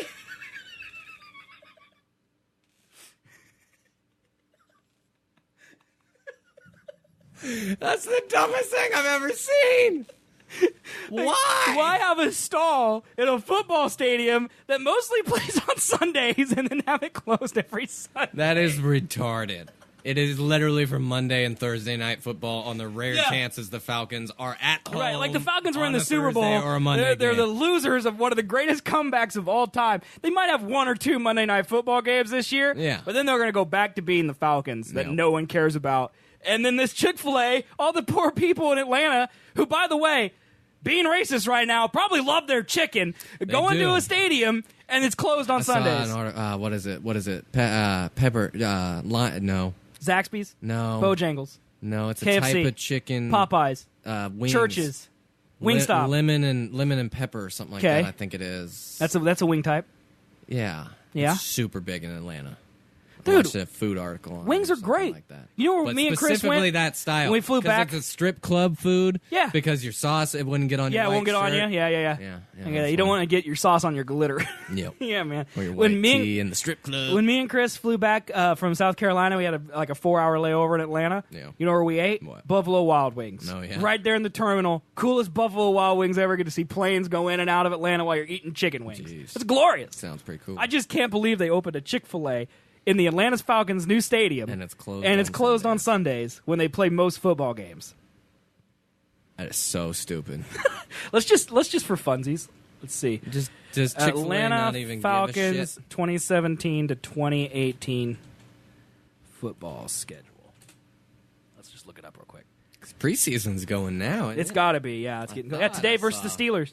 Yeah. Okay, well today is a Sunday. Shit. All right. Yep. So it says, okay, so they're home games. Saturday and Thursday. Okay, so the first two home games are there. Let's see. Sunday, September 17th. So if you're going to the Packers game, no Chick-fil-A. Okay, let's see what else. If you're going to see the Buffalo Bills play, sorry, and also no Chick-fil-A. Going the next couple weeks later, going to see the Dolphins. Again, sorry, and no Chick-fil-A for you. I'm going to the Patriots. LOL. Their next home game is Sunday, November 12th at the versus the Cowboys. Probably be a good game, I would imagine. Cowboys supposed to be good this year, right? At least they say so? Yeah. I don't know. Anyway, sure. No Chick-fil-A Football. for you. And then Sunday, November 26th. Oh, that's the day after. That's the weekend of Thanksgiving. Yeah. Got full-on turkey, ready for some chicken on football day. Yep. Nope. Denied. Nope. No chicken for you versus the Buccaneers. Oh, Sunday versus the Vikings. Nope. No chicken then either. But December 7th, Yep. at home versus the Saints. On a Thursday, you got some Chick-fil-A, guys. So there is, let's not count these two because I'm sure these are preseason games, these right. August games. Yeah, they wouldn't get that big of an Right, audience. so September 17th is probably versus the Packers is probably their first actual in-season home game. So 1, 2, 3, 4, 5, 6, 7. 7 total home games this season, 6 of them on Sundays. Yeah, one of them you can get Chick-fil-A at. Yeah, the last game of the season you can celebrate with Chick-fil-A. The other 6 Sundays, Chick-fil-A's closed. It makes no sense, man. Why? Do they hate money? Thing. Yeah, They're they like, do. oh, the local ice hockey team plays here on Thursday, so we'll get their chicken money. Right. It makes no sense. What is happening at this stadium any other point in time other than football? I don't like football. don't it would be understand, the man. biggest thing that would be in that stadium. That's why they built And the you're stadium for the closed on Super day Bowl they runners-up, the Atlanta Falcons, and Chick-fil-A's like, we need a stall. Closed on Sundays though because of Jesus. What a fucking crock of It shit. just makes no sense to me, That is man. the stupidest thing. Okay, can we talk about something else that's stupid? Yes. All right, here's what I want to talk about, and I don't know how you stand on this. It's Okay. not some of our prep. Well, it is prep, but it's not an article. Gotcha. Tomorrow, Uh-huh. around noon or whenever, Yes. the sun's going to disappear. The sun is going away. Do you care? I don't. Okay, I don't either. No. There's a dude on Craigslist, though, who does. Why do people care? Explain to me why people care. Because it happens once in 20 years. No, the next one's in 2024. It's passing right through Kansas City again. People have been told that it doesn't happen a lot. I mean, granted, that's 8 years away or whatever, Yeah. 7 years, but it's not 20 years. Dude, like why people are taking off the day to go and look at it, it's going to take 10 minutes. It's going to take 20 minutes. Yeah, of honestly, total I'm blackout a little for worried that I'm going to forget it happens because I care so little. Mm-hmm. It shouldn't be hard to notice. Like it's going to get dark outside. It will be dark in the middle of the right, day. especially here in Kansas Right, because it 'cause is we're pretty passing like darn right close over here. to the But like my ex-wife and her new husband and my son, they're all driving up to Nebraska to stay with a friend so they can look at it tomorrow. Yep. And like that's cool. I have no problem with them doing that. I just don't understand why you'd want to. Yeah, the difference between Wichita and Kansas City is not going to be right. We're not going to be in the total eclipse, but No. we're so close that to the it's gonna untrained be eye, we won't know dark any difference, and it's going to be regardless. dark. It's going to be like Yes. nighttime. Yeah. And then also people selling those damn sunglasses. They're everywhere, man. There's They are T-shirts just at trying Dillon's. to cash in so fucking hard. What happens at nighttime? It gets dark. Do you need sunglasses when Well, it's dark? Here's the problem. If it is still the sun, if you stare directly at it, it'll hurt your eyes. Not when it's dark. Well, yeah, it'll still hurt you. Fucking rock in the way, bro. No, because there's still the sun is still big enough that it goes outside the moon. It doesn't If matter. you do this, like you can go out right now and look at the sun. Yeah. Like if you just do this, like you're gonna go blind. I'm just saying. But if you do this, you won't go blind. Wear your Oakleys. Wear your Oakleys, you'll be fine. That's it. Yeah. I don't get why they have to They have T-shirts. They have bumper stickers. They have like beer koozies there. People are thinking this is gonna. Well, I made the suggestion that this is the end of times. Dude, there's this great Solar sign. eclipse. There's this great meme on Reddit where I saw this church in Seattle or some place in Seattle. I don't think it was a church, but probably wasn't a church. But it had one of those signs. And it's like, should we impeach Trump? God, give us a sign. Blot out the sun. It was like, LOL, that's pretty good. That's pretty good. Yeah, I'm telling you. Well, you saw that Craigslist article that was going around where the dude's like, hey, if any women want to get together on the solar eclipse, I want to bring a new species of human into the world or some shit like this. Like it's going to be the next like superhuman level. Also, 420's down and no STDs or nothing like that. It's just a casual encounter on Craigslist, but yeah, the dude sounds there's like someone out there who's going to take him up on that. Fulfilling a prophecy. There's someone out there who's going to take him up on that, right? That will be the he's going to have the Antichrist or the anti-Antichrist, whatever. Yeah, why do people care, man? Because Chris doesn't care either. She doesn't understand the hype. I don't understand the hype. I guess the last one was in the 70s. Yeah, but I remember a eclipse. It must not have been a total eclipse because there's a difference between a total eclipse. And by the way, yes, YouTube, I know for a fact the next total eclipse, just like today, in August of 2024, okay? It's going to happen again. Literally, this one's going this way across the U.S., the other one's going to go this way across the U.S. So all the people who didn't get it this time are going to get it in 7 years. Not 70, 7. But then after that 7 years... There's probably another one in the 2030s. I'm saying, I don't think so. I think it rotates every 100 years Well, or so. okay. I don't know how. No. I looked this up. Total solar eclipse. Something poked my back. It hurt. On that chair? Yeah. It's probably AIDS. It was a bug. Let's see. Solar and lunar eclipses. Here we go. List of solar eclipses in the 21st century. Okay, so here is. Oh, this is the next 100 years. Okay. Oh, there you go. The fourth column in it. So let's just look at total eclipse. Yeah. And then skip all the way down here. Okay. Let me put this up on here so we can look. All right. So the first total eclipse went over Africa, Angola, Zambia, Zimbabwe, Mozambique, Madagascar. That was June 21st, 2011. On December, 6 months later, or no, sorry. The next one was December 4th, 2002, so a year and a half later. Basically the same place, South Australia and over Africa. Okay? Let's see, the next one was in 2003, so it's like every year there's a total eclipse. So there's just different parts of the world. Yeah, right. So like this one happened over Antarctica, so I get it. No one was there. 3 people saw that one. Okay. March 2006, there was one over... So it looks like Africa's been getting a lot of them recently. Hogs, August 8th, there's Greenland, China. 2009, there's one in India, so that's Asia. 2010 in July, Chile, Argentina, so there's South America right there. November 13th, 2012, the Cape Islands, New Zealand, so that's Australia again. March of 2015, the Faroe Islands, North Atlantic, the North Pole, so that's like way up there. 2016, Indonesia. I mean, It's I'm just about every 2 years. Yeah, here's ours. August 21st, 2017. Oregon, Idaho, Wyoming, Nebraska, northeastern Kansas, Missouri, southern Illinois, western Kentucky, blah, blah, blah, blah, blah. So that's the one that's happening right there, okay? Yeah. So the next total one will be for South America in 2019. Then after that, it'll be 2020 for Chile, another South American one, 2021 for Antarctica. And I'm skipping a ton that are partial. Yeah. And the partials are still cool. Right. Like, they're not lame. Yeah. I mean, they're still cool. And I'm skipping all of those. Another total one's in Mexico, the United States, and Eastern Canada, April 2024. Yeah. So there you go. Central and Northeastern United States. That'll be the next one. April 8th, 2024. 2026 is Greenland again. 2027 is Spain. 2028 is Australia. 2030 is Botswana. 2033 is Russia. 2034 is Africa again. 2035 Korea. Dying. I'm just going to skip to where I see United States. Let's see. So North America. Here we go. South United States, 2045. So it'll be 20 years after the one in August before the next one in the United States. Seems like 2, and then there's a big dip. It seems like, but then again, do you think we're Africa's okay? So 2045. How many years from now is that? That's 28 years. 28 years. 27. Yeah, 28 years, right? I don't know math. 45. It's 17 to 45. Right, 28 years. Yes. Okay. So it's really easy for me because I'm 30. I'll be 58. Jesus. I will be 44, I believe. What? Nope. 50. No, you're not 14 years younger than me. 50? You'd be 16 right now, bro. Would I be 50?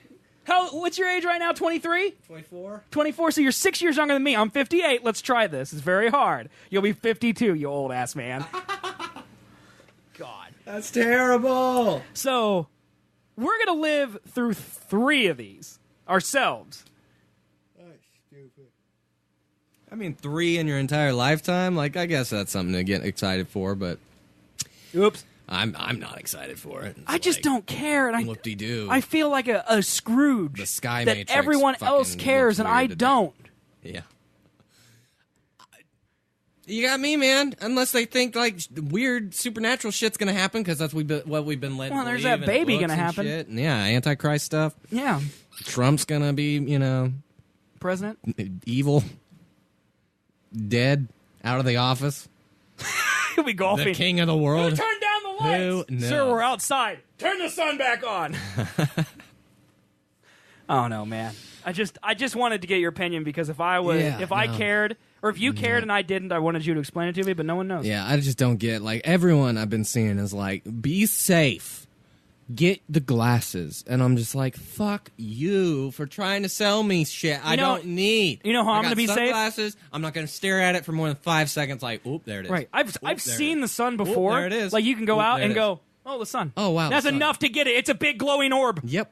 This is going to be a big glowing orb with a big black thing. And you know what? Yep. The next day, there's going to be 6 trillion awesome GIFs of it happening on Reddit. Yep. It'll be exactly the same. I've never been in an Asian threesome either, but I've seen a lot of videos on the internet. Okay? That's not going to happen 3 times in my life like a solar eclipse is. That's true. Yeah. Yeah, you know how I'm going to do? I'm going to sit here and be like, desensitized. Oh, it's getting dark. I'm going to open my blinds and be like, cool, it's dark. And then I'm going to go back to working on this website that's broke. That's what's going to happen for me, man. Yep, nope, not a big thing. Okay, as typical with us, Elon Musk issues a stark warning about AI, calls it a bigger threat than North Korea. That's kind of... Okay. That might be extremely careless. So we could spend time talking about this story, all right? This crazy story about Elon Musk losing his mind. Or we could just skip to the next story about Elon Musk, where Elon Musk leads 112 experts calling for an outright ban on killer robots. Which I didn't know was a problem. Those are a problem. Are they? Yeah, the military. That's what this is about. I've seen a demonstration video on YouTube about ones that they're looking into, and it's scary shit. Well, I think that's what they're talking about right here. So you may know more than me. Some of the world's leading robotics and artificial intelligence pioneers are calling on the United Nations to ban the development and use of killer robots. Yeah. Tesla's Elon Musk and Google's Mustafa Suleyman are leading a group of 116 specialists from across 26 countries who are calling for the ban on autonomous weapons. The UN recently voted to begin formal discussions on such weapons, which include drones, tanks, and automated machine guns. Ahead of this, the group of founders of AI and robotics companies has sent an open letter to the UN calling for it to prevent the arms race that is currently underway for killer robots. In their letters, the founders warned the review conference of the Convention on Conventional Weapons. Is it really called the Review Conference of the Convention on Conventional Weapons? The RCCC. With the Convention of Conventional Weapons. That the arms race threatens to usher in the third revolution in warfare after gunpowder and nuclear arms. The founders wrote, once developed, lethal autonomous weapons will permit armed conflict to be fought at a scale greater than ever, and at timescales faster than humans can comprehend. These can be weapons of terror, weapons that despots and terrorists use against innocent populations, and weapons hacked to behave in undesirable ways. We do not have long to act. Once this Pandora's box is opened, it will be hard to close. So... the future is fucked. I seriously read this and go, this is Horizon Zero Dawn's plot. Yeah. Like, this is the plot of Horizon Zero Dawn, where a military company starts building autonomous war machines, And the founder of that company makes a bad decision to say we want them to be unhackable, so they build no backdoor and no master passwords to them. And then the AI goes rogue and decides to murder. Basically, what they do in the game is they feed off biomatter. Right. And once they start multiplying and eat all the biomatter, they eventually kill the Earth, and then humanity dies because there's no matter left to eat. And then there's just robots everywhere. And so that's what the plot of Horizon Zero Dawn is in a nutshell. And so I read this and go, because I think we've talked on the show about Horizon Zero Dawn and how I feel like we're close to that. Oh, yeah. And now I read this because Horizon Zero Dawn takes place in the 2060s, which, by the way, after our third total eclipse in our lifetime. And I read this and I go, wow, maybe that's not so far-fetched. No. Dude, I mean, I guess I'm okay with, like, the drone stuff where there is a human controlling a robot from a different location that's not inside the robot. That I'm more okay with than this. Well, because a human controls it. Yes. Yes. If you there's a chain of command the human has to follow and trust stuff.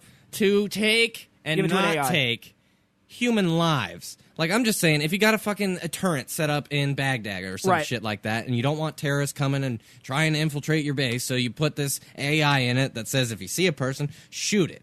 If it looks like a woman, don't shoot it. Right. You know? You got a bunch of cross-dressing terrorists. It's not gonna fucking see that shit. Right. Or it's gonna start killing innocent people that are just there. No, the problem is exactly what we both just described. Don't shoot a woman. Okay, all the terrorists dress up as women now. Yeah. All right, problem. Okay, so what do you do to fix that? Well, the turret has to be able to reason and go, that's a man dressed as a woman, just like a actual soldier would do. Well, that's the slippery slope to now we're going to go renegade and murder everybody. And that's what Elon Musk is against. That's against these robots. Right. Yeah, exactly. So, I mean, I guess the question is, like, if we were in the 30s and the 40s when Manhattan Project was happening, this would be the equivalent of someone saying, let's just never do nuclear arms in the first place. Right. And which would probably be better for we wouldn't be in a lot of problems we're in right now. Probably But honestly, people would still have nukes. North Korea would have nukes because this technology would be discovered in different ways. Like we use nuclear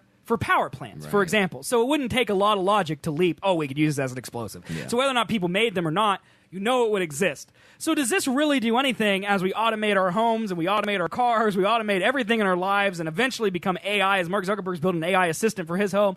You know, we got Jarvis in Avengers, which is probably 15 years away from being real. Right. We know it exists. We know what it can do.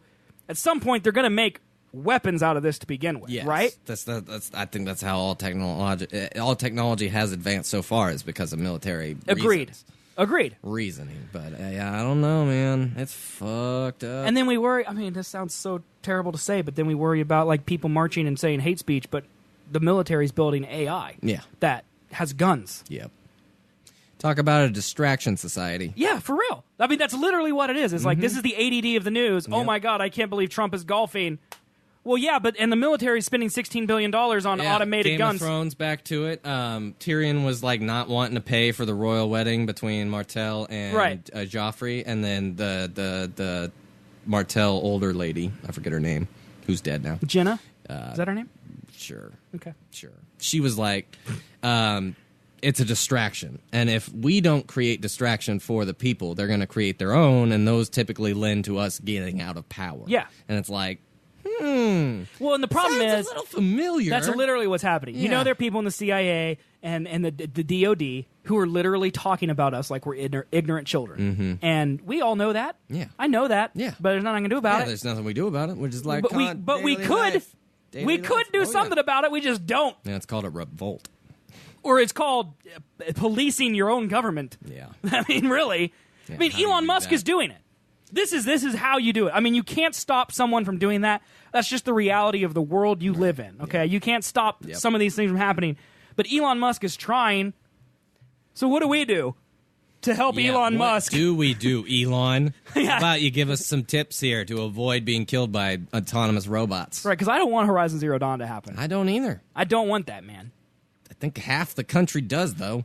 They want some sort of apocalypse to happen. And maybe zombies.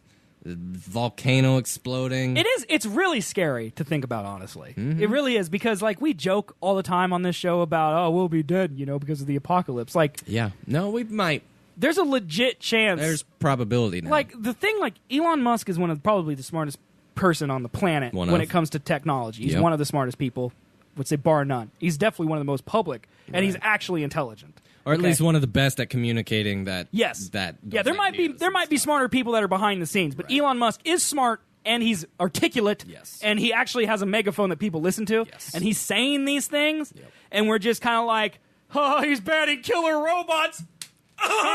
You know, and it's just like, all the movies and the fictional shit from like 1980s, 70s, that shit's coming true now. It's like our brains are still in the 70s where this is science fiction. Yeah. When I literally have 4 screens in my son's bedroom and we're streaming live to the internet right now. That is a mentality that's kind of hard to break. It is. We're in the future now. Do you think think that the next generation won't be like us? Do you think we were born because grew up without technology and looking at science fiction, and because all of our video games have people that look like bricks, that like now the kids who grow up and everything looks like real life, it's not going to be a science fiction to them? Because what will be the next definition of science fiction? I don't know. All the science everything's fiction old that we've now. known comes true. Everything's old, because I would say Horizon Zero Dawn is science fiction, but in reality, it's not. Yeah. Like, I would first glance and say that's science fiction. It's about robots and terraforming the Earth, but in reality, we're 20 years away from doing that anyway. Robots are here now. Yep. Creating I mean, there's a story I didn't put in today's news because we never talk about space, so I just stopped putting them in there. But there was a story about NASA learning to convert Mars' atmosphere to breathable air, and that's what they're going to do now. So they're terraforming Mars. Yeah. That's literally what terraforming is, and they're going to start doing that. And now we have killer robots, and we can terraform planets.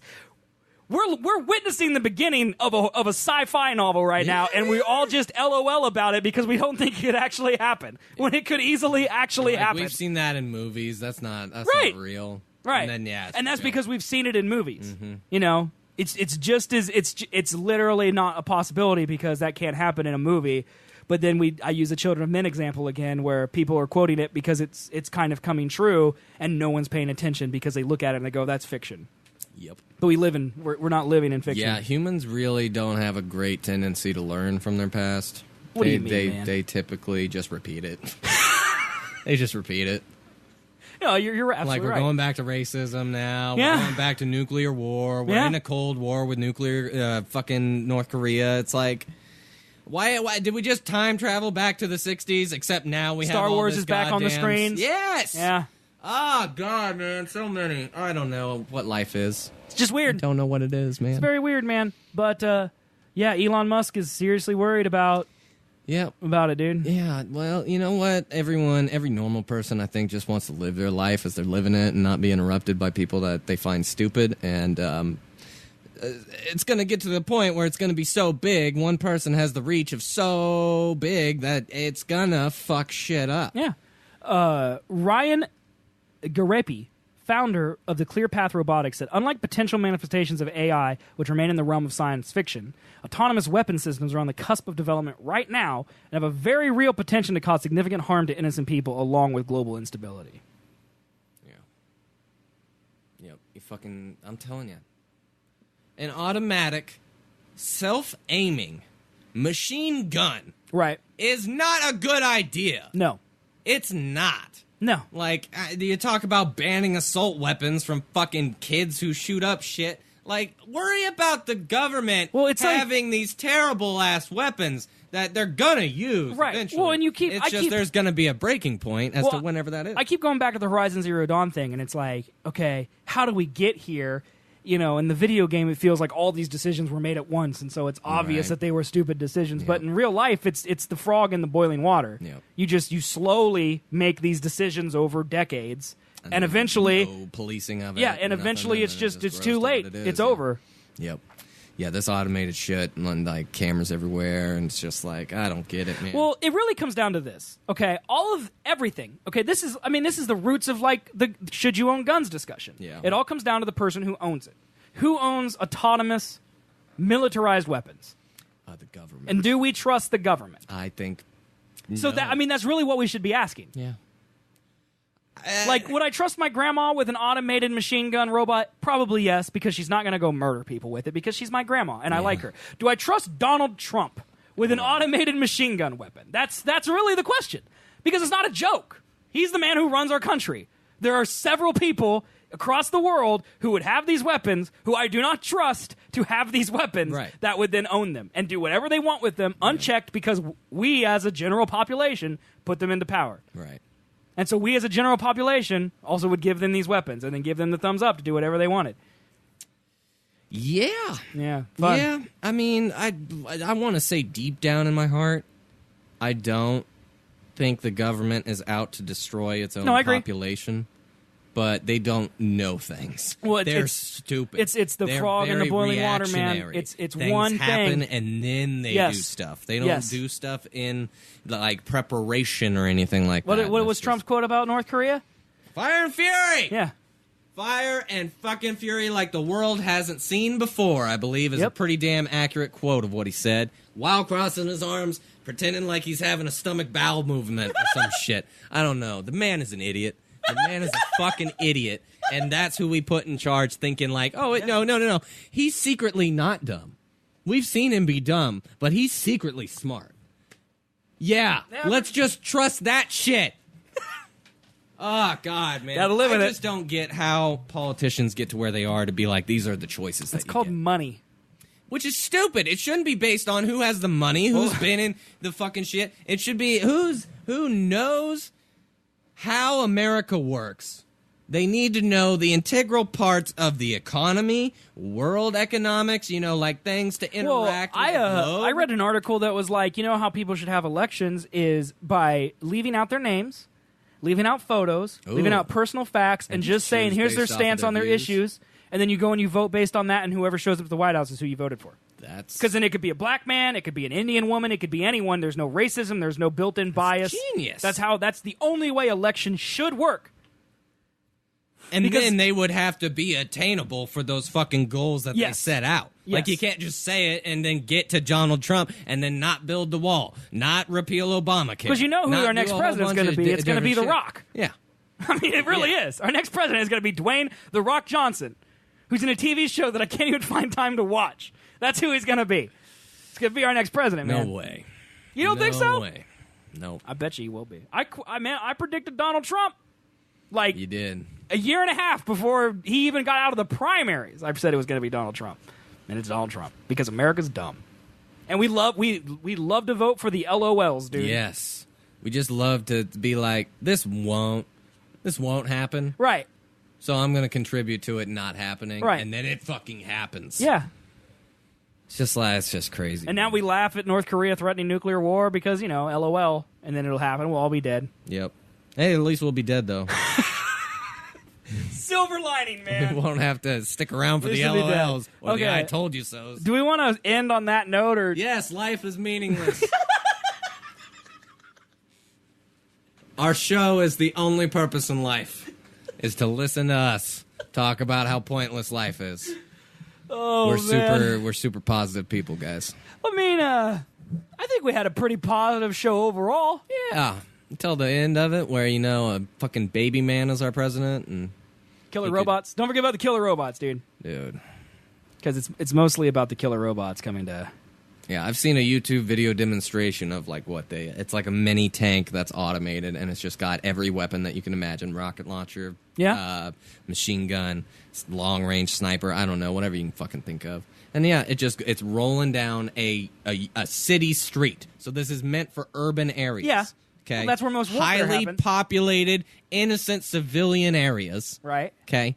And it's scanning all the buildings with sonar shit, heat signatures, all that different crap, and then it just sees somebody and instantaneously just aims at the exact point that you need it without any question because it's all mathematically done. Right. There's no heart or soul in it.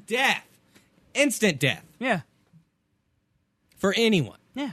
Yes, the bad guys to start out with, but anyone that they wanted to target. But we don't decide who the bad guys are. The government does. You remember Captain America, Winter Soldier? And you remember all those gigantic floating battleships that were going to target, all the bad people and just take them out? The quote was, kill 3 million to save 7 billion. That's basically the fucking it. That would be what would happen. Yeah, because we don't decide. We don't decide we don't who's bad, who's good. Also, by the way, we aren't the only people on the planet because there's other countries that may not think we're good. Yeah. Yep, and then you got that. Yeah. Then you got to worry about that shit. So we tried to end the show on an up note, and we actually even doubled down on making it worse. Stay positive, and your world will be fine, except it gets blown up. But then again, an asteroid could hit us at any day. It's true. The volcano under Yellowstone could erupt at any moment. That's actually the gravitational poles could switch, and that would fuck some shit up. Most likely, though, we'll all die because of rising sea levels before any of this happens. It becomes some type of Mad Max situation. No, all the coast, yeah, yep, all the coast. But everybody will move in. Yeah, because only 80% of a population lives on They'll coast. move in.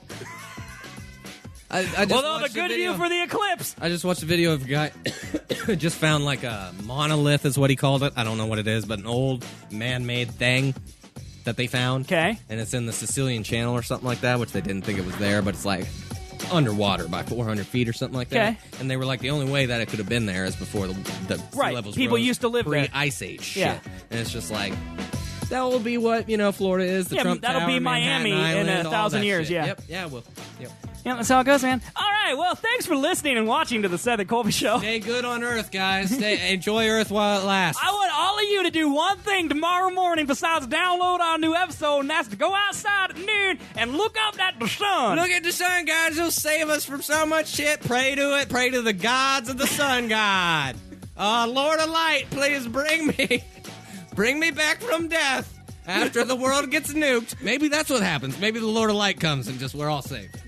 Yeah. We're all brought back to life. That could be, dude. Maybe we're all Jon Snow and we just don't even know it. We all have purpose left. All right, guys. Well, thanks for watching. Thanks for listening. We are Seth and Colby. We do a show every Sunday and it's at 2 typically p.m. not this depressing. Oh, it might take it back. It's either depressing or it's about only movies. Yes. But it's always full with rage. Are we going to be back next Sunday, man? We will be back next Sunday. All right, guys. We'll see you next Sunday live. Sunday. 2 p.m. Central Time. We're going to recap the eclipse and all of the craziness, the looting that went down during the eclipse. Twitch.tv/Seth and Colby. Subscribe on iTunes, Google Play, and Stitcher. Leave a review, a positive review.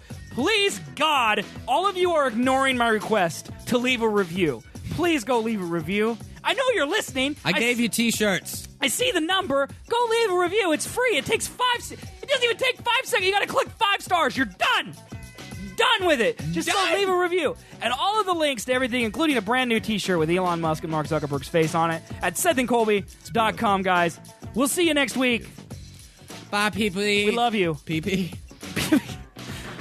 Bye. Bye. You gonna say peep pops? Poopities? Peep pops?